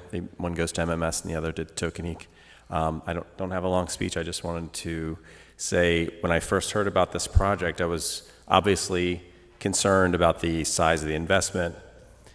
To be honest, when I weigh it, I don't really think so much about having a nice park or any of the benefits that we were talking about. What I really think about is what happens if we don't do it. And I feel a lot better thinking about this area of town in the hands of the town, rather than being in the hands of a developer or somebody on the commercial side. At least if the town owns it, we have the ability to commercialize X amount of it, or more or less, or whatever we need to do in the future. Giving up that control now, who knows what happens, and we could end up fighting a completely different problem. So I just, like I said, very quickly, I would spend more time thinking about the cost of not doing than the cost of doing. Thanks.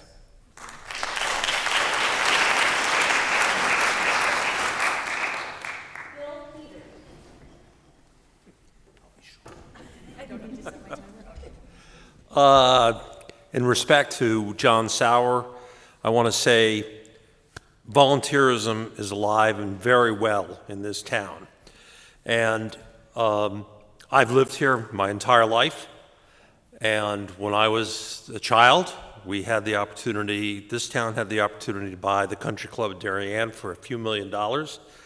And there was great arguments for and against, and the town decided not to do it. And I'm just saying, I hope the town doesn't make the same mistake again. Thank you.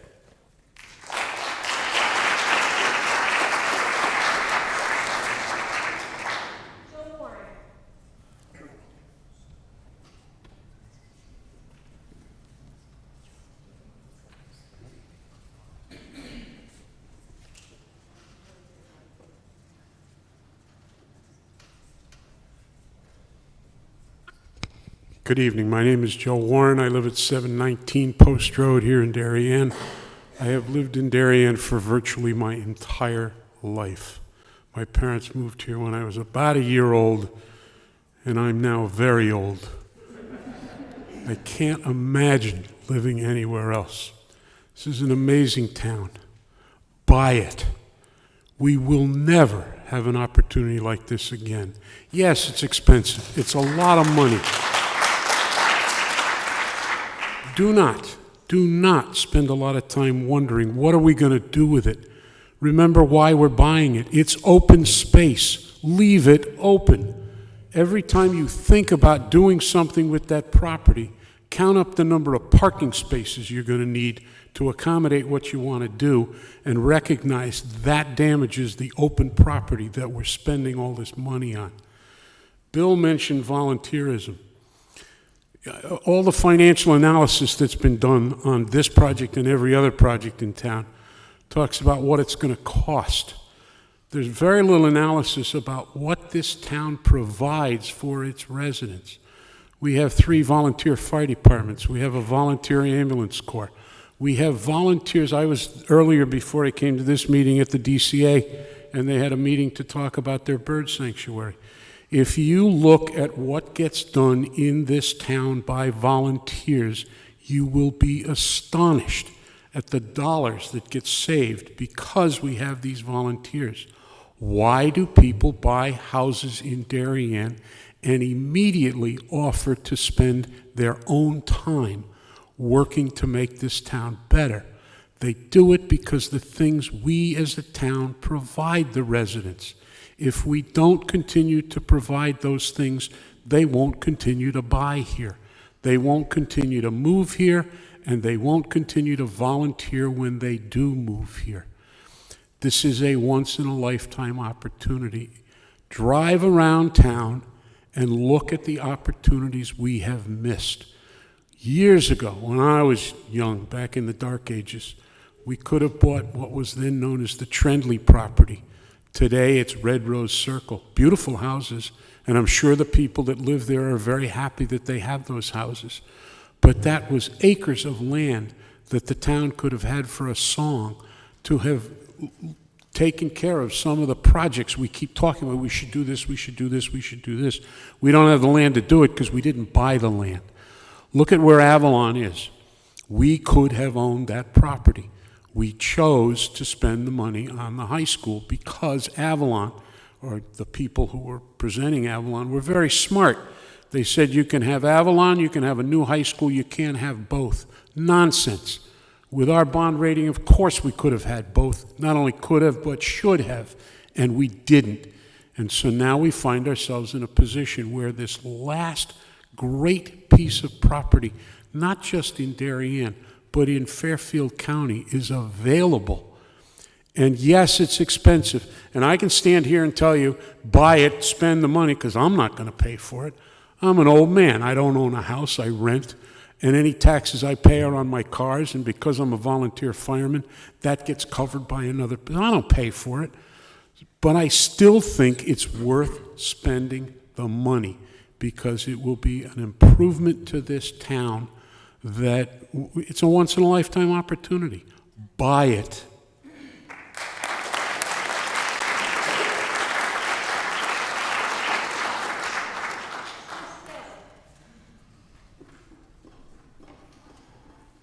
It's not easy following Santa Claus. Thank you, Joe. Hello, Chris Taylor, 93 West Avenue. To the Darien Board of Selectmen, Board of Finance, and members of the RTM here tonight and watching at home. As a resident, I want to say that I fully support the purchase of the Great Island property by the town of Darien. Open space is incredibly valuable to this town, not just monetarily, but it also provides so much to the community and the environment as well. The opportunity that stands in front of us is immense. While there may be some growing pains in the first few years, generations from now, Darienites will be praising the bold decisions to preserve this incredible piece of property. As I'm sure the early developers in New York City were challenged, no one can look back at the decisions to allow Frederick Olmsted to build both Central Park in Manhattan and Prospect Park in Brooklyn. These two parks are pillars of what a strong and determined town can accomplish, and they stand as beacons of open space for over a century later. As a member of the Darien Parks and Rec Commission, I am sure that we can work to manage this property. I know that we can handle it, and the many opportunities it will provide for our community for generations to come. I thank you for the opportunity to speak tonight, and I urge the town to purchase this once-in-a-lifetime property. Thank you.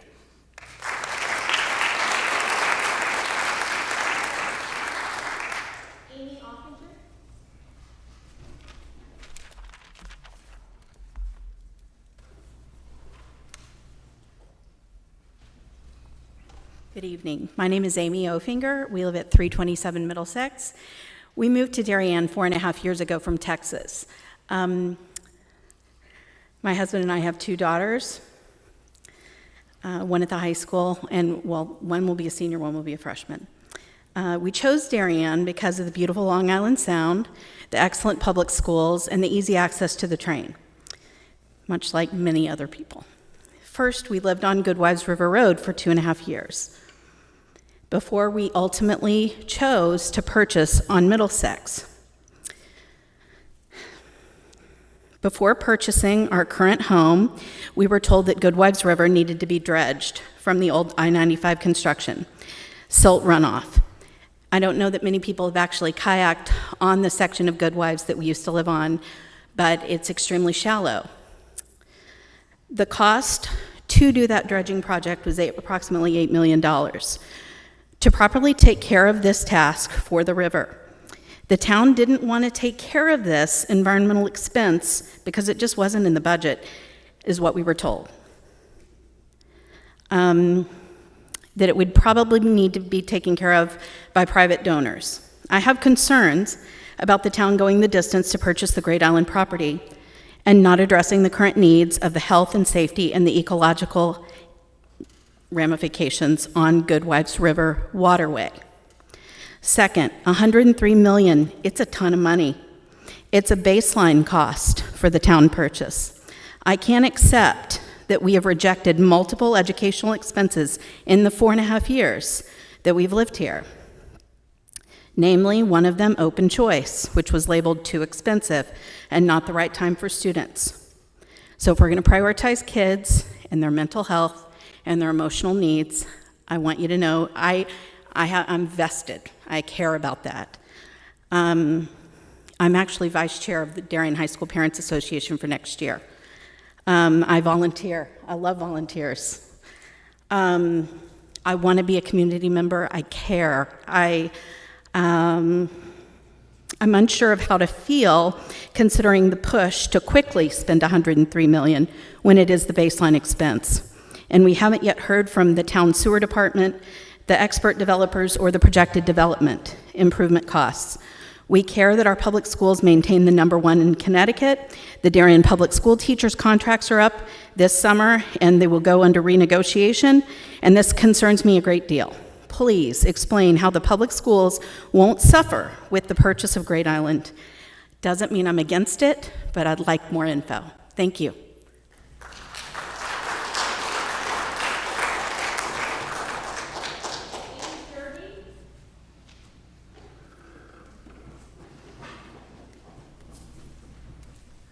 Hi, my name is Amy Zerby, and I live at 9 Morehouse Drive. I've been living in Darien for 17 years. Ever since I served as a CDSP representative for Royal 7 years ago, I have focused on the town's budget process. Over that time, the Board of Finance has consistently expressed the need for fiscally responsible budgets with the taxpayer in mind. I do not think that the Great Island purchase is fiscally responsible.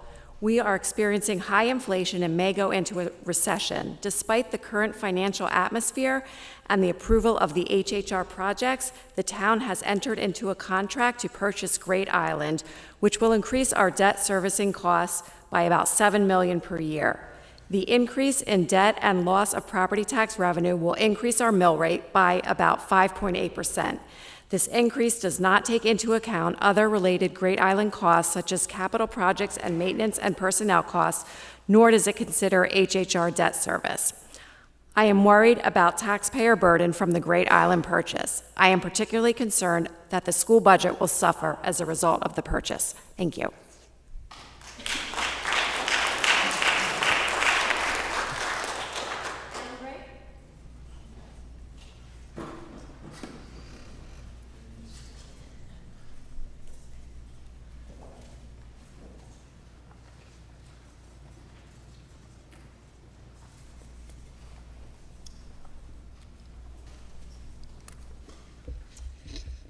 Alan Gray, 137 Hollow Tree Ridge Road, as Joe said, a place that I am only able to rent in because the town decided to pass the opportunity to get that asset.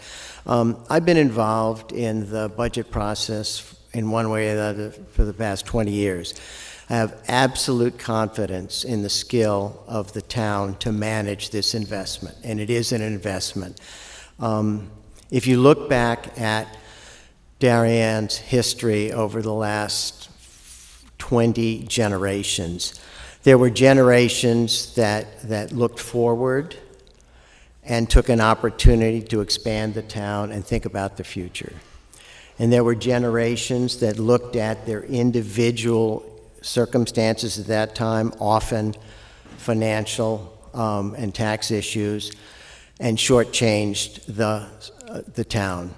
The old high school was built at almost exactly the same time as the White Plains High School.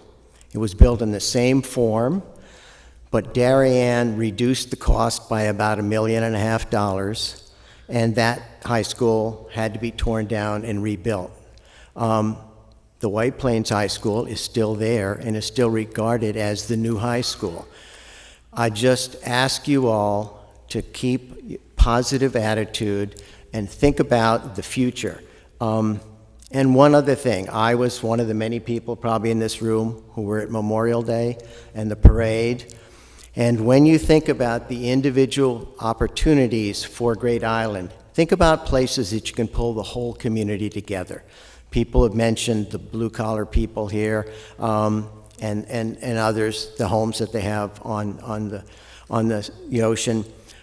Think about places where this opportunity that we have can be a place for the whole community to be together. There are not many places in Darien where that can happen, and make it an asset for the whole community. Thank you.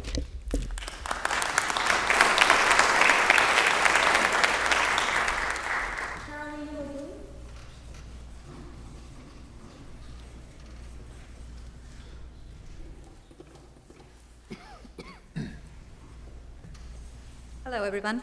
Carolina McGoey, 28 Kensett. I have two daughters, one who just graduated from DHS last year and a freshman who will be a sophomore. I'm also chair of District 3 for the RTM, and I'm in the Education Committee, speaking tonight as my own Carolina McGoey and nobody else. So nobody can argue that this property is gorgeous. That is definitely a want for the town and not a need for most residents, and that it would be lovely to acquire, and it would add to our town resources. But these are the questions I wish had been answered tonight and the worries I have. When are we residents expected to be able to use Great Island after it's bought? Will we need to wait until the access road is expanded to have it open to the public? When will that happen? What are the expected maintenance expenses to the whole property? The insurance cost, the security costs, new employees. All of these comes with additional expenses. Will other town projects that require to carry forward be impacted? For example, we had massive flooding last year. Are we forgetting those? Will this be a facility that every town resident be able and allowed to use? Because this cannot be a neighbor's park because of restrictions. Any thoughts on plans to sell part of it to mitigate the costs? For example, we know that Waveney cost the town of New Canaan a lot of money. Yes, this property is smaller, but has a lot more complications in my opinion. Buildings are not ADA, et cetera, et cetera. Recently approved playground that's gonna go to Waveney is gonna be $500,000. That's another expense that we should be considering, right? Our wish list does sound amazing. I wish for an art museum, a carriage house, all of it sounds fabulous. But this all comes with a cost. And these do imply development of the property. So it won't be a whole park, an open space. They will need parking lots, we will need roads, all of that is development. I worry about the financial implications to our town in the long run, and I especially worry on the impact to our educational needs. People move to town primarily because of our schools. We will go above and beyond the state educational requirements and provide a best-in-class education to our children. How do you reconcile yearly requests to reduce Board of Ed and Board of Selectmen budgets with this expense? It worries me that all these future expenses will impact negatively our schools and the education we provide.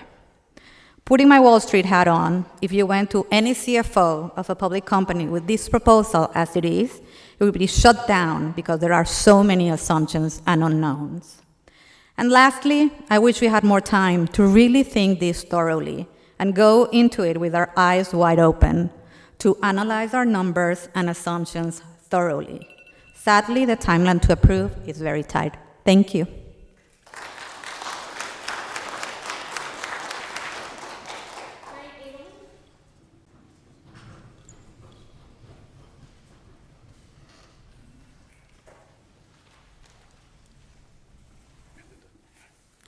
Good evening, Monica, and Board of Selectmen, and distinguished panel I didn't expect. My name is Frank Edelman. I'm a 25-year resident of Darien and a member of the RTM's Public Works Committee representing District 6. Monica, we worked together on Public Works for several years, so you'll be very familiar with some of the ideas I'm going to put forward here. My starting point is that I share your view that Great Island Purchase is a very rare opportunity and a strategic opportunity to preserve and protect an outstanding natural space for future generations. So although the timing of this may be challenging, I want to work with you to help get this done, right? We have plenty of sharp financial people in the town and in the room, so I won't be addressing any financial concerns here. I'm trusting that their financial analysis will be honest and complete, despite some very legitimate concerns about the comprehensive future costs of acquisition, remediation, maintenance, and development.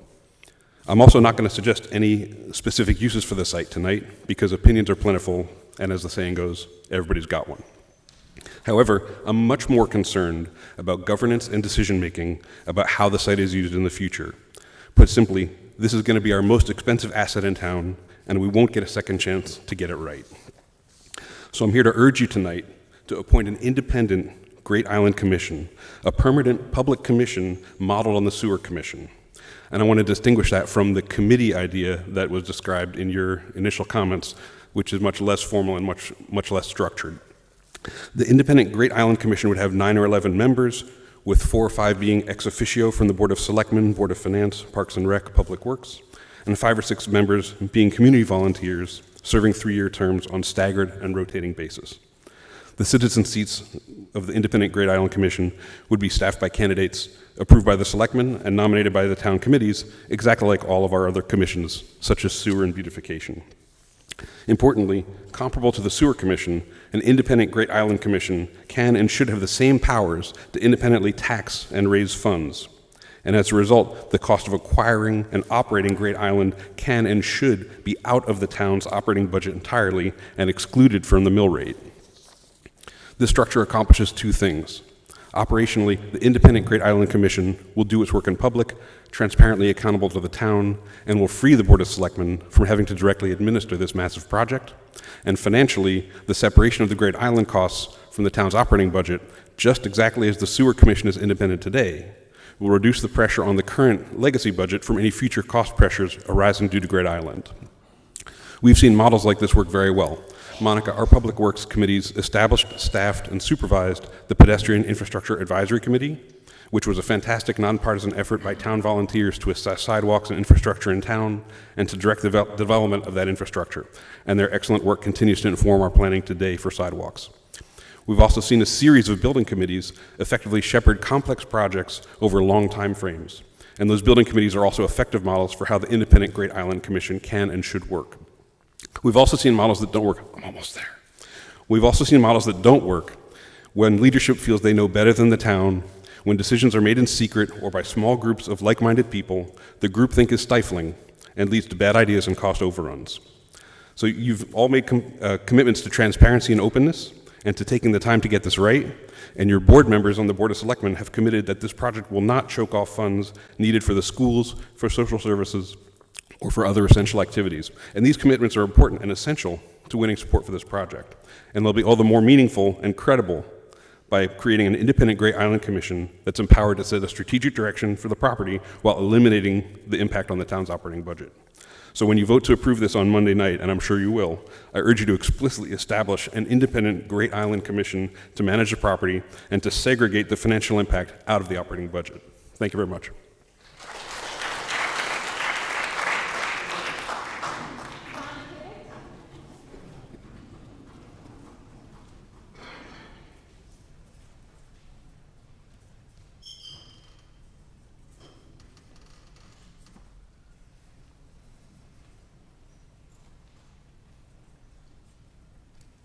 Hello, my name is John Tibbetts, and I live at 25 Saltbox Lane. I was born at my parents' home in Darien, so I'm a true Darien native. Monica, I'm wondering if you could take part of my 3 minutes to answer a question. Is that possible? Do all the questions at the end, but go Oh, well, my question is that I think that there's a misconception in town that this acquisition involves the entire estate, and I am wondering if there is any possibility of that happening.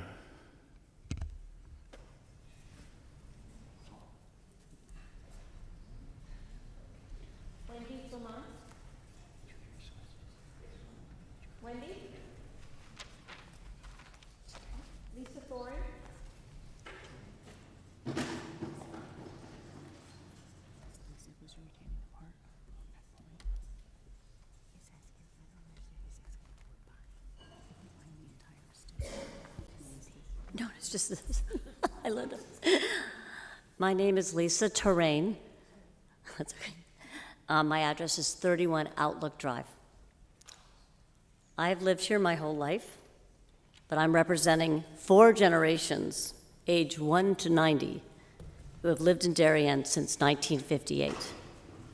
We also own the historic colonial house built in 1726 at 146 Goodwives River Road. It's neighboring the Ziegler Steinklass property.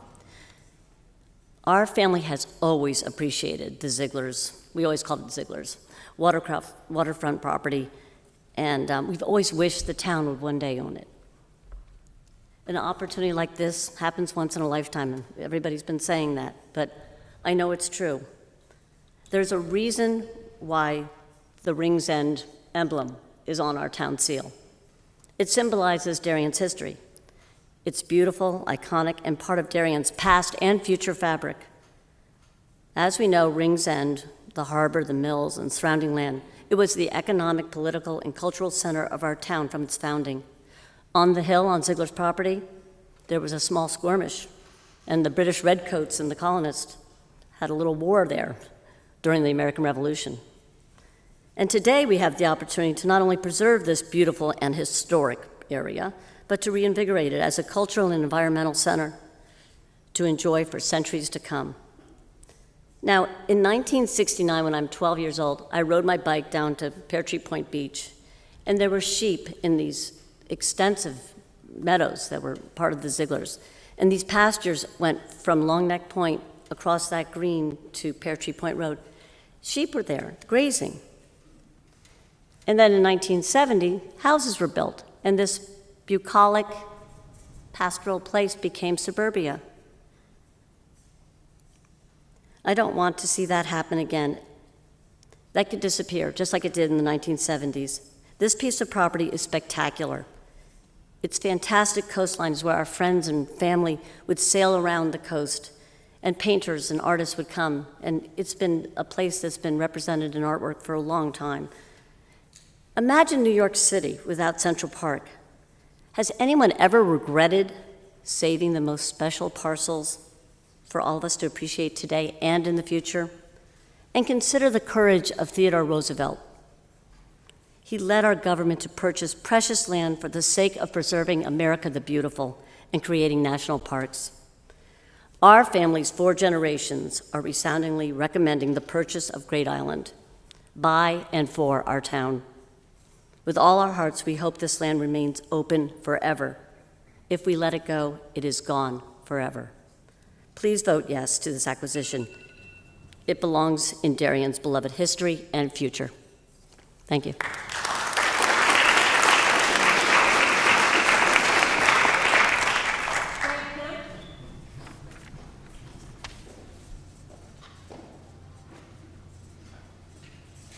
Frank.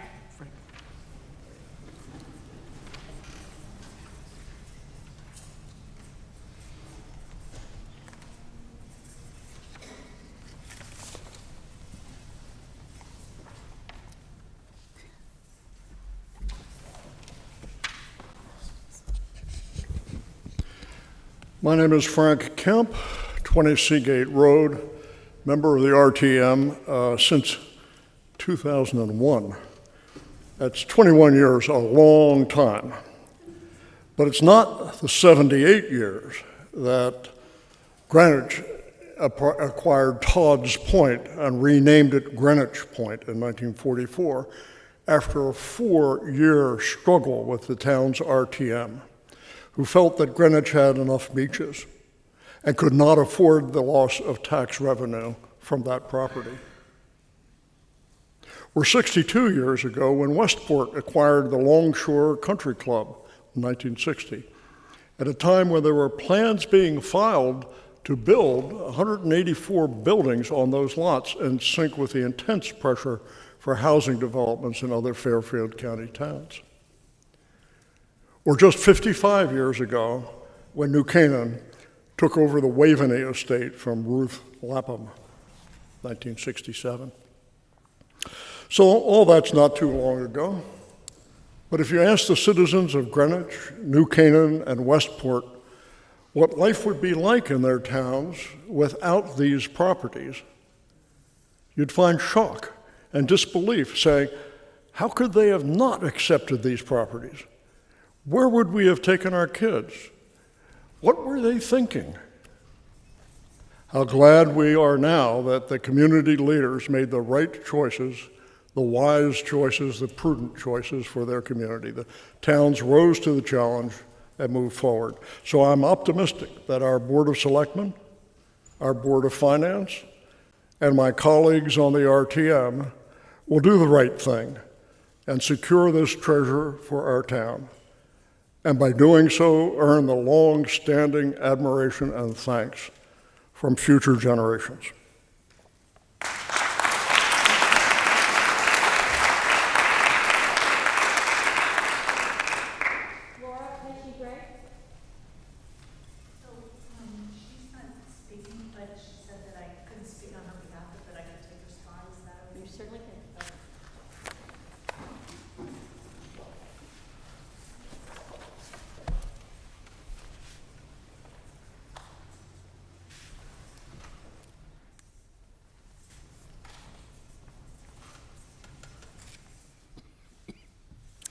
Hi, my name is Amy During, and I live at 101 Brookside Road. My family and I have lived in Darien for 30 years. We chose Darien for its proximities to the beaches and best-in-class public schools.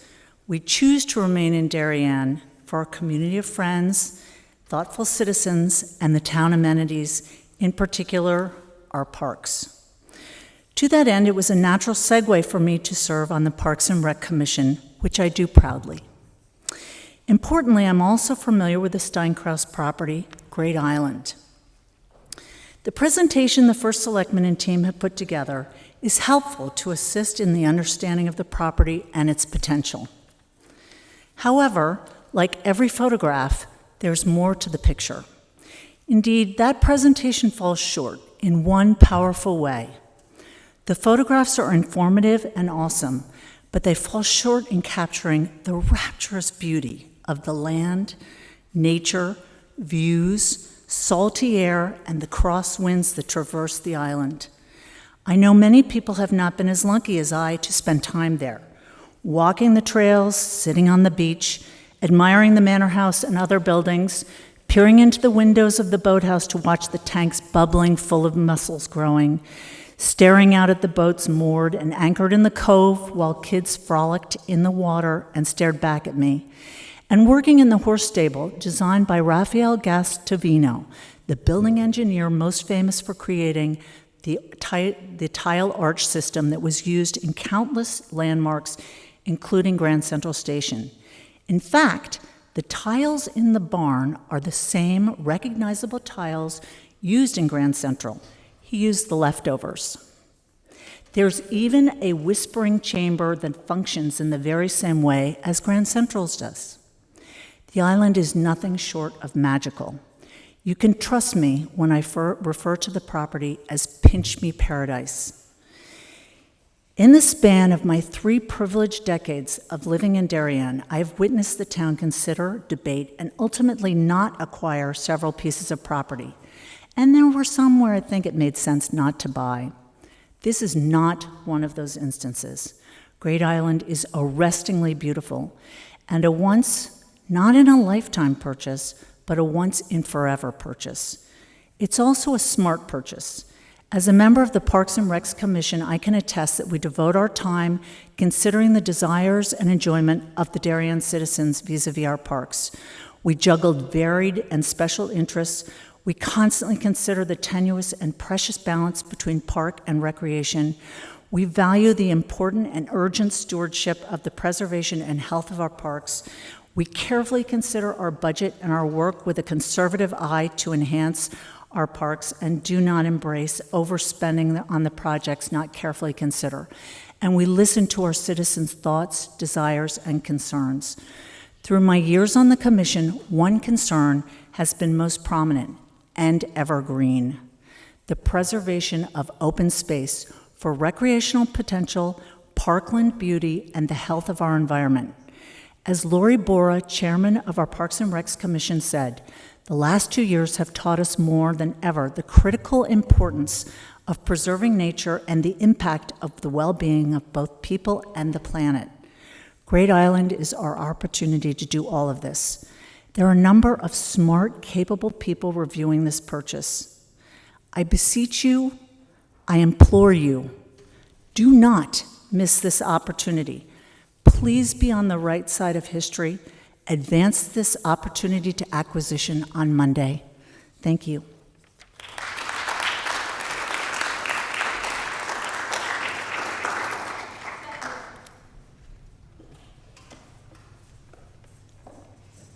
I love those.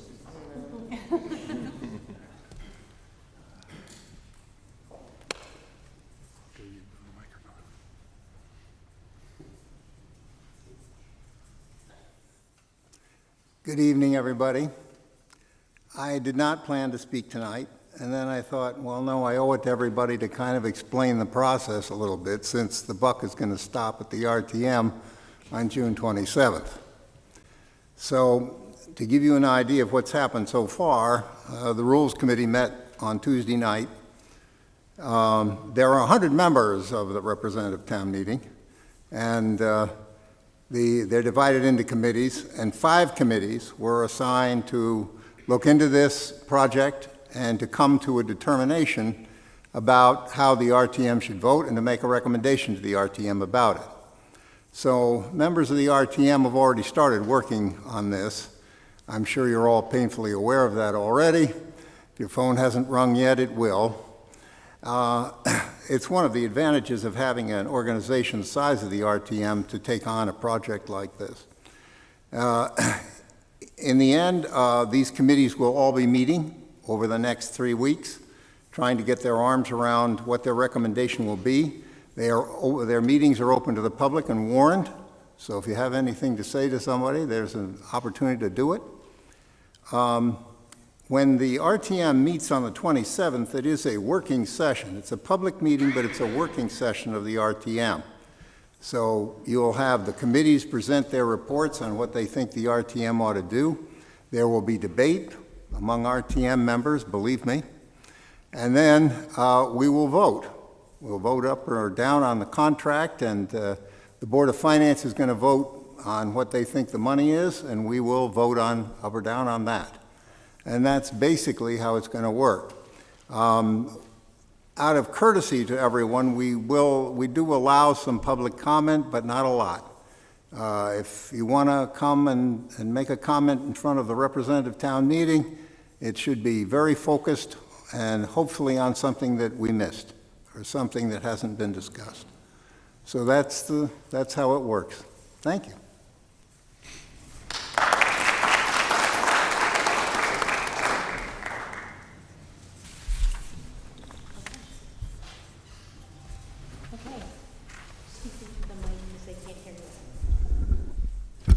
Did everyone who wanted to say something have a chance?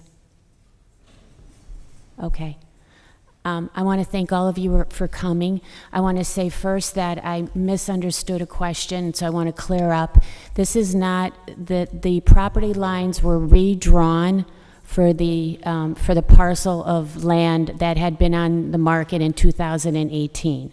So the parcel of land that you saw, that green shaded area and that entrance, up on the left-hand side of the slide, that is what is for sale. It's not the Ziegler's and the Steinkrauses own two separate properties, and the Ziegler property is not included in this. I just wanted to clarify that. So we have a list, we have a terrific group of people here, and I'm going to ask if anyone has anything from our team that they would like to address tonight, that, you know, some simple questions that came to any of you, and if, do we? No? Okay, we'll give it to Jim Palin. One question which a number of people sort of brought up, I've gotten emails on for, and I think it maybe it's important to clarify is, you know, people have indicated this was a fast process, right? This sort of went on the market a few months ago. Monica and her team moved very quickly, and it's got to go in front of the RTM on June 27th, and that is true. But I think it's important to know when you compare this to Highland Farms, the town had what I refer to as a ROFR on that because of sort of certain tax abatements that existed. So that means before they could sell the Highland Farms parcel, they needed to come to the town, engage the town, give us an opportunity to sort of privately negotiate, and then if we chose not to, then it would go to a traditional competitive process. This property right here, I think it's important to know, was part of a competitive sale process. You probably all saw it all over and so forth. So the town needs to act a little bit differently as part of a competitive process than it does when we have a right of first refusal over a property. So I just want everyone to know that that's one of the reasons why this is in more of a compressed time schedule.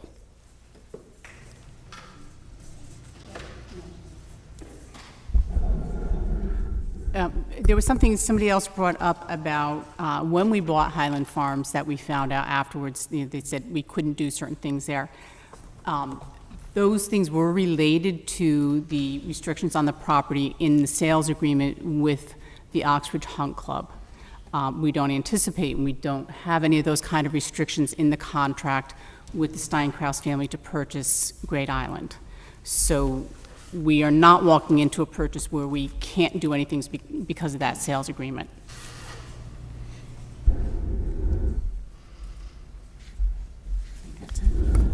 And I think the question about timing, the properties right now, as I mentioned, there are 10 structures there that could be rented, and 9 of them are currently rented. So we anticipate that that deciding what to do here is going to take a little bit of time, and we are very happy that these properties are currently renting and throwing off income. We do have an idea of the different things that we would need to do. Of course, we've penciled out if we need to increase roads or run sewer through or that kind of thing. But it's premature to put those numbers out now because we don't know. We don't know. I can tell you it's, you know, for 196 spaces, parking spaces, it's going to be 330,000, Ed? 330? Yeah. Yeah, but we don't know where we're going to put those parking spaces, so we will get those numbers. I don't want to throw out things that are inaccurate. I would rather give you the information correctly. So, but you know, this team has been working on this. It is a compressed time. Jim is absolutely right. And as I said earlier, we didn't get to pick the time. Okay? And we pick the price to get this before you. So now we're asking you to consider it and speak to your RTM representatives, your Board of Finance representatives, and your Board of Selectmen, and let them know what you think. Thank you. Oh, a question? Yes, I'm wondering, are you going to have to be close up like Greenwich Point? You might have like membership, you know, town residents and or Whately, which anybody can more or less use. Have you made decisions that way? No, this is a town asset. Yeah, Let me, maybe you could you come down and repeat the question?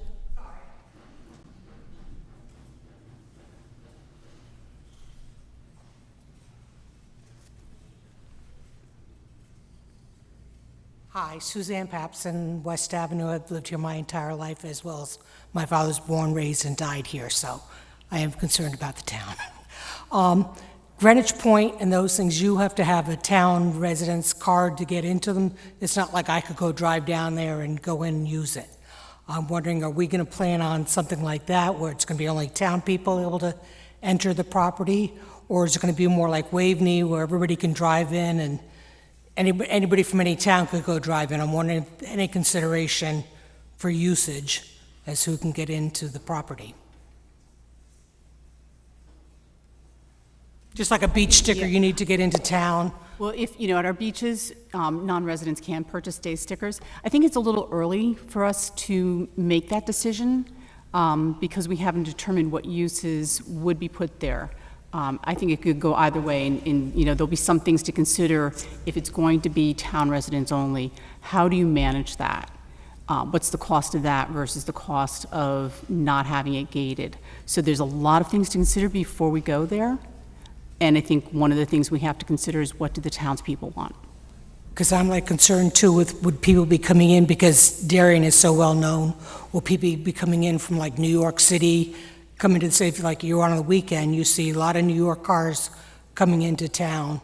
And I'm just wondering if people from out of town are going to be taking our space up when we want to enjoy it. I have to say, mine is one of those New York cars you see coming into town on weekends. I'm coming here to work for you, so. No, but when you see the percentage coming into town, that's why I'm just concerned with, Yeah, we understand our that. town people being able to use it versus people coming from out of town, especially if there's going to be limited parking spaces. And I think that will be something that will be considered. okay, something to think about. Thank you.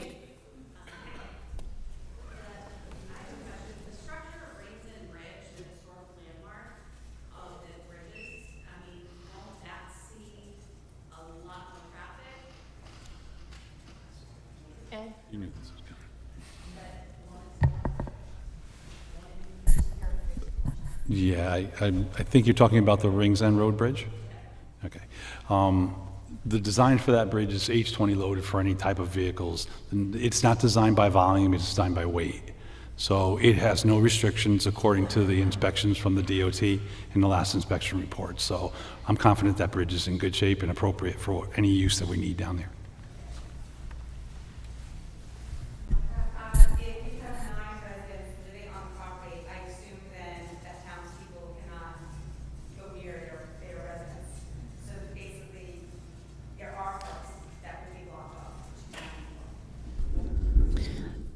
I don't think this is a situation where we would have a park and residents on an ongoing basis. But yes, the residents are there, and their leases, for the most part, end up in March of 2023.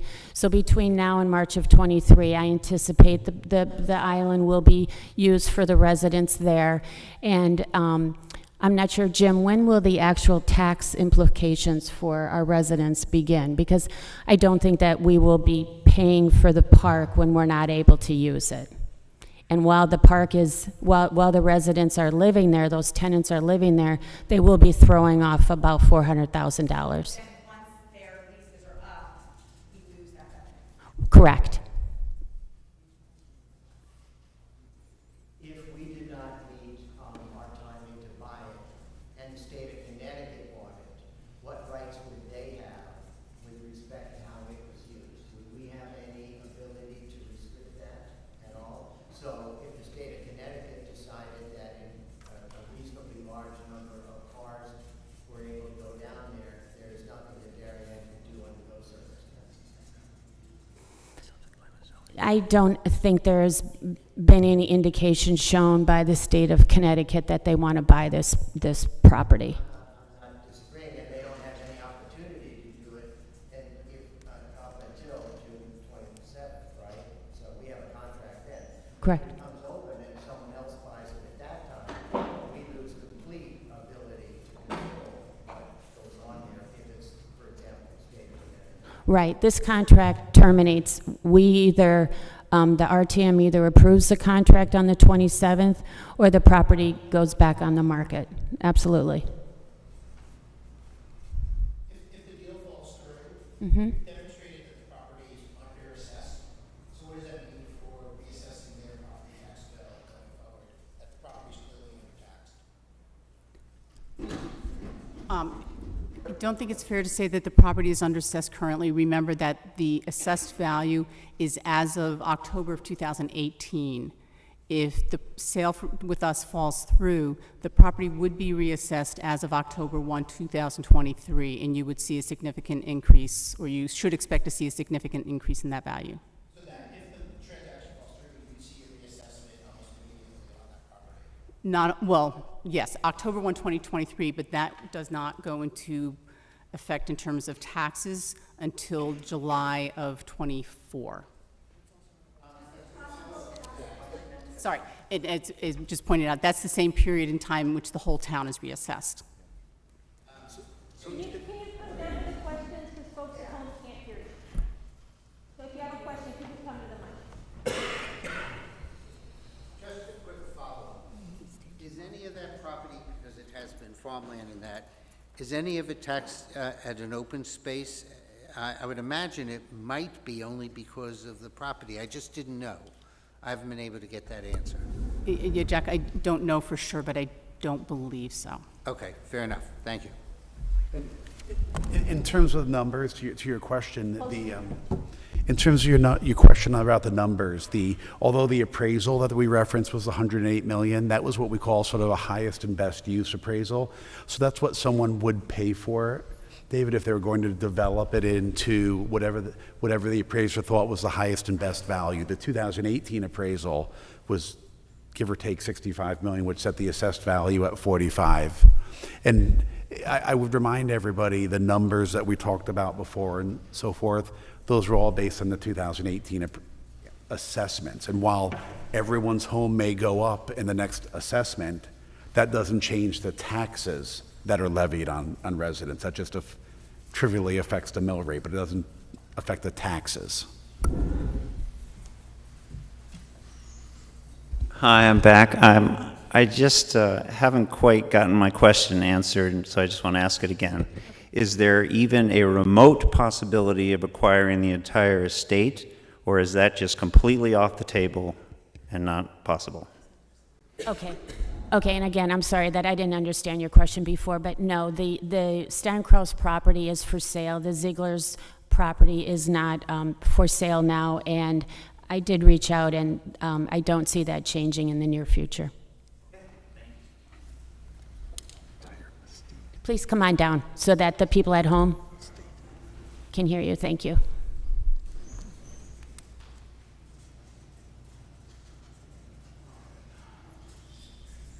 Hey, Monica. Ralph Reynolds, 104 Delafield Allen Road. Question is, if this is a tax-free bond, so there's no tax bond, taxable bonds, what rate are you expecting to pay? What's the expected rate? 20-year, 30-year, and what kind of expectation rate are you looking at?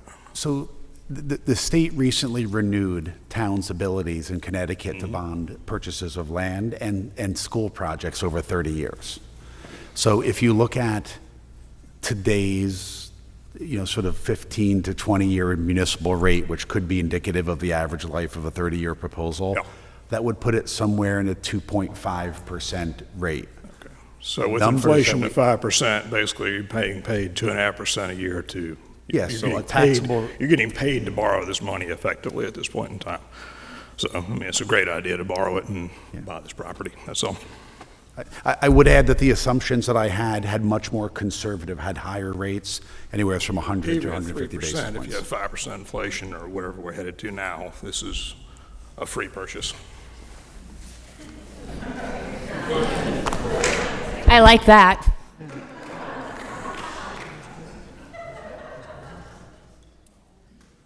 Okay, you know what? It's been a long night. I want to again give a major, major thank you to the A team that you are looking at here.